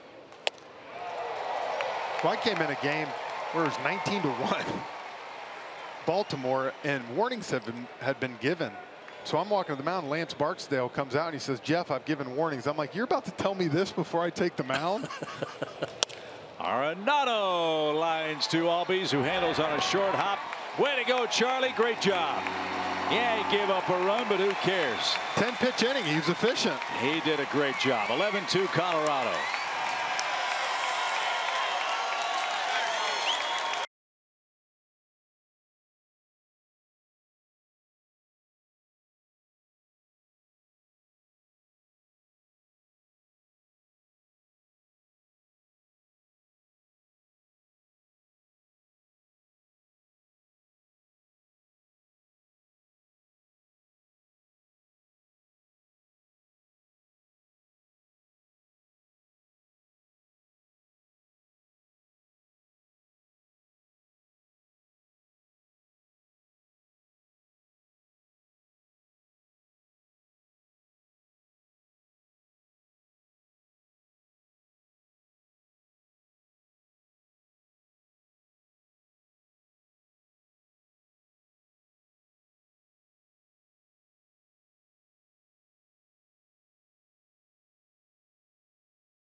Few smiles after a rough night tonight for the Braves. And how about Charlie Culberson throwing in the low 90s? 2 quick outs, too.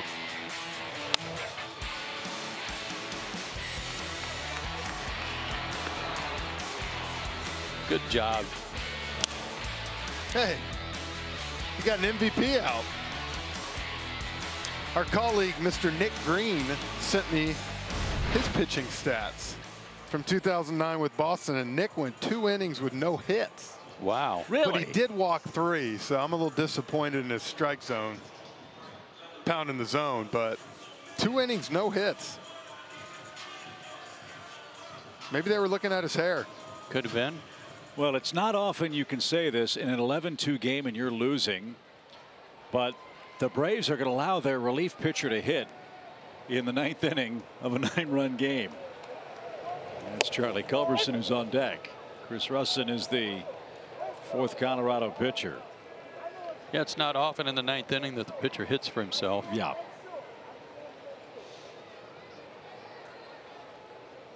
Another high ERA. But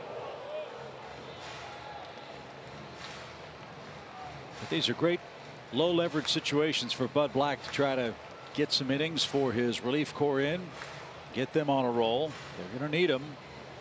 As we showed you, both the Braves and Rockies, very similar clubs, have very similar aspirations as far as divisional and playoff play is concerned. And maybe the biggest similarity is how difficult their schedule going in to late September is going to be. Rockies have 7 games against a team with a losing record left on their schedule. Those are with the San Diego Padres. And as we showed you in our opening graphic to start the night, the Braves opponents have the highest winning percentage left in the National League. And that's out of play by Dansby. It's still 2 balls, 2 strikes.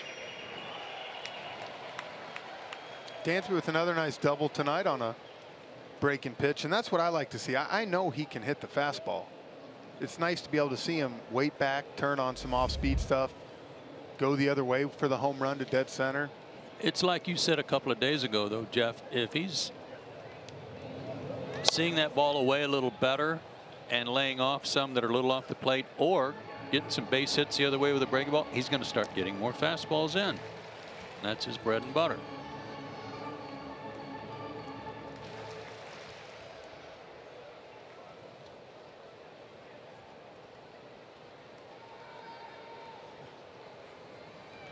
Two balls, 2 strikes. 2 runs, 5 hits for the Braves. Very quiet night for the Atlanta offense. The pitch is hammered foul. Don't go in there with Dansby Swanson. He doesn't often miss that one.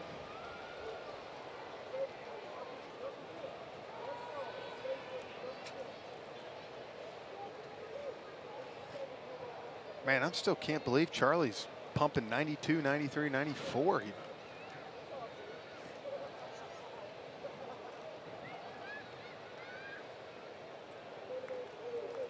He's got to get a hit now, doesn't he? I think so. Story at short. Backhand. Off balance throw. Low throw. And Desmond tried to steal it at first. Dansby beats it out. He's got a second hit. And Charlie Culberson's coming up. Oh, he and Ionetta are chatting about it. Ionetta can't believe he got bum rushed in that first at bat. And he rolled out to him. That was great. And a good hand for him. I think that's what Ionetta's probably telling him. Why didn't you tell me at least you were going to throw at 94? Like, let's see if they return the favor and give Charlie a center cut fastball here. The pitch. They did, and he fouled it off.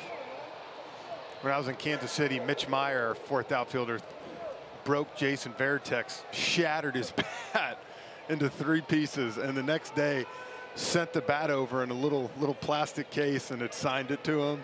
It was pretty cool. No balls and a strike for Charlie Culberson. Did you get any souvenirs requested, Jeff, after you pitched? Well, Flaherty tried to send me over his bat the one he hit 480 feet against me. Oh, he did? Yeah, I said, no, thank you. I don't need that. Joe, I know you got a souvenir. I did. I got Spike Owens' bat after I struck him out. Signed it to the nastiest lefty in the league.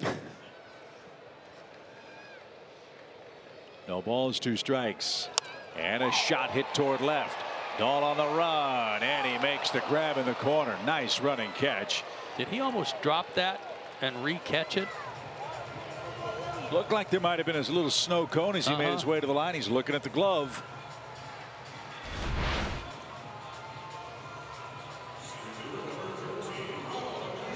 No, it's in there firmly. He's good. Rob Charlie. Yeah, look at that. You take one for the team and throw an inning, and then you get robbed.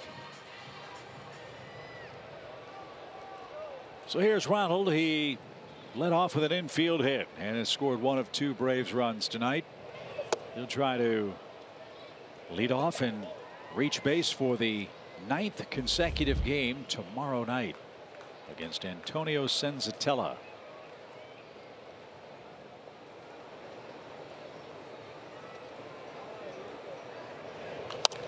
That's out of play, foul. 1 ball, 1 strike.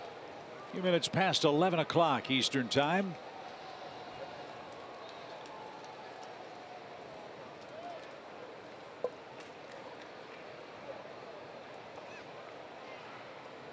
We hope Ozzie Albies to follow Acuna.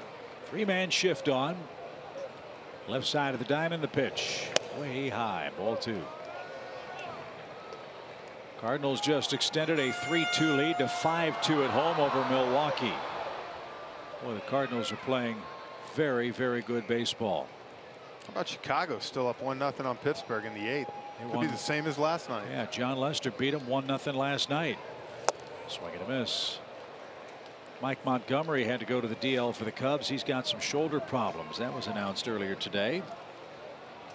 It's Cole Hamels and Trevor Williams pitching in game 2. Williams has given up 2 runs in his last 29 innings. He's really sharp. So we'll run into him at PNC Park. The pitch fouled away. Maybe that means he's due to give up some runs. Pittsburgh had to put Jordy Mercer on the DL. He's got a calf problem, so we won't see him. And he typically wears the Braves out. Yes, he does. Yes, he does.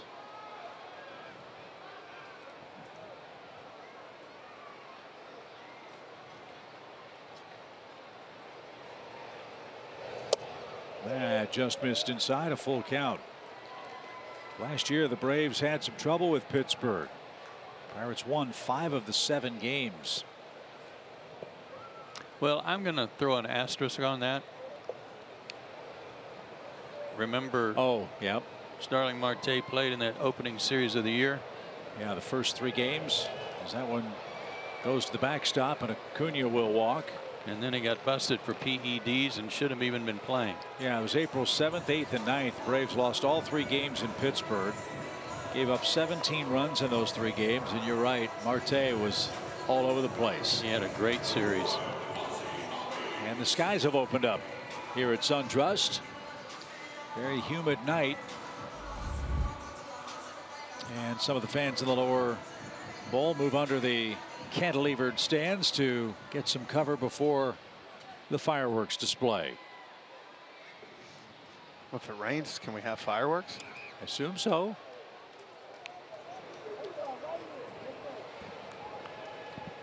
Two hits for Ozzie. He's 2 for 4. Back to the right side of the plate against the left-handed pitcher.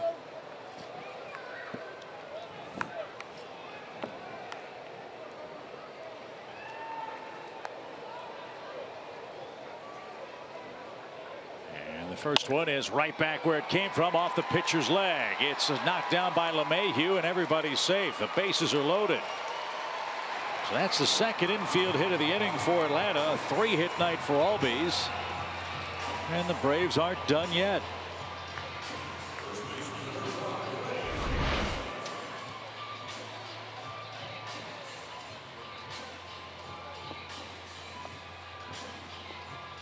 funny, I saw fans headed for cover a minute ago. I didn't know it was raining. I was wondering, gosh, you folks have stuck it out this long. Why not stick around till the third out?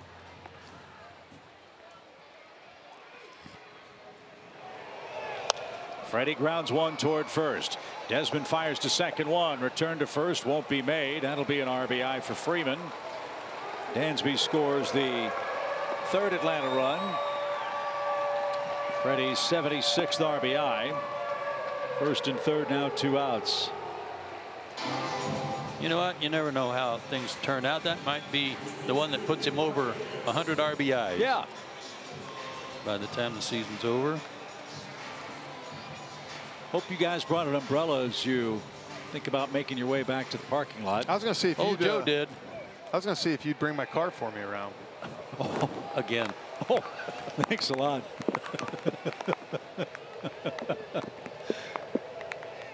It is really pouring, and Markakis with a base hit. He needed that.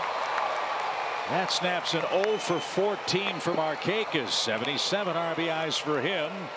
And Russin in mop-up duty is getting cuffed around here. They're going to need a mop. You know who's really enjoying this, though? Joe West. Oh, yeah. He's having a great time over there. That way, Nick, you get another chance, you get a knock. And off a lefty, of course. Another 2-out RBI for Markakis. 77 in total for the year. 2 on, 2 out, 2 in. An 11-4 game.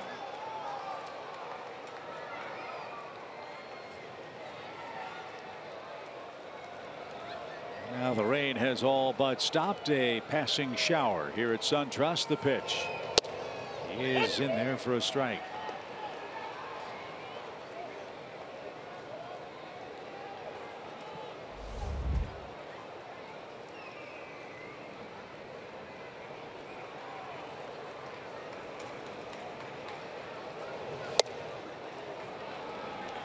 And Johan and the Braves are down to their last strike.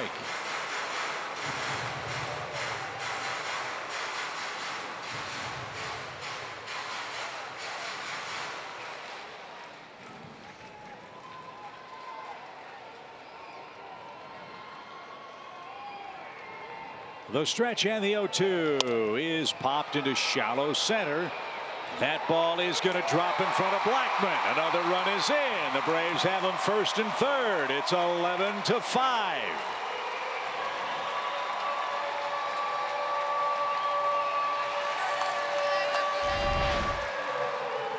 First hit of the night for Johan, so he gets another opportunity and makes it pay.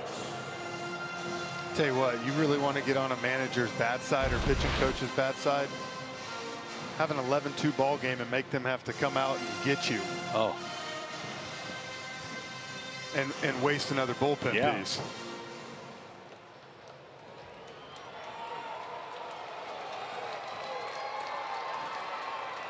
Swing and a miss by Tyler Flowers.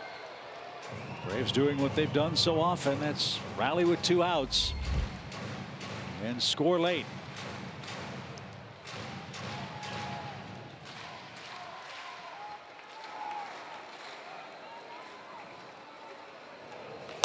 A little pop fly out of play as Camargo was running with the pitch. And again, Atlanta's down to its last strike.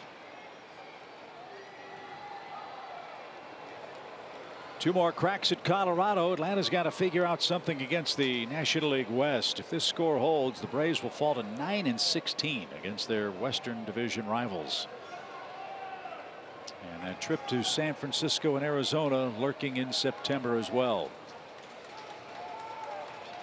The 0-2 pitch. Out away. There's another aspect too.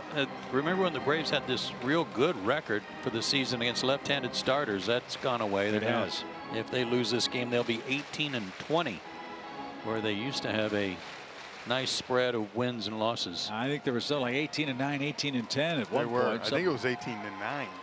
So that's turned around rather quickly. The 0-2 pitch again is cut on and missed. And that is your ball game. Colorado wins game 2. 11-5 is your final. Best the Braves can do is split this 4-game series against the Red Hot Rockies. We'll break down Game 2 and preview the rest of the series when we come back right after the break.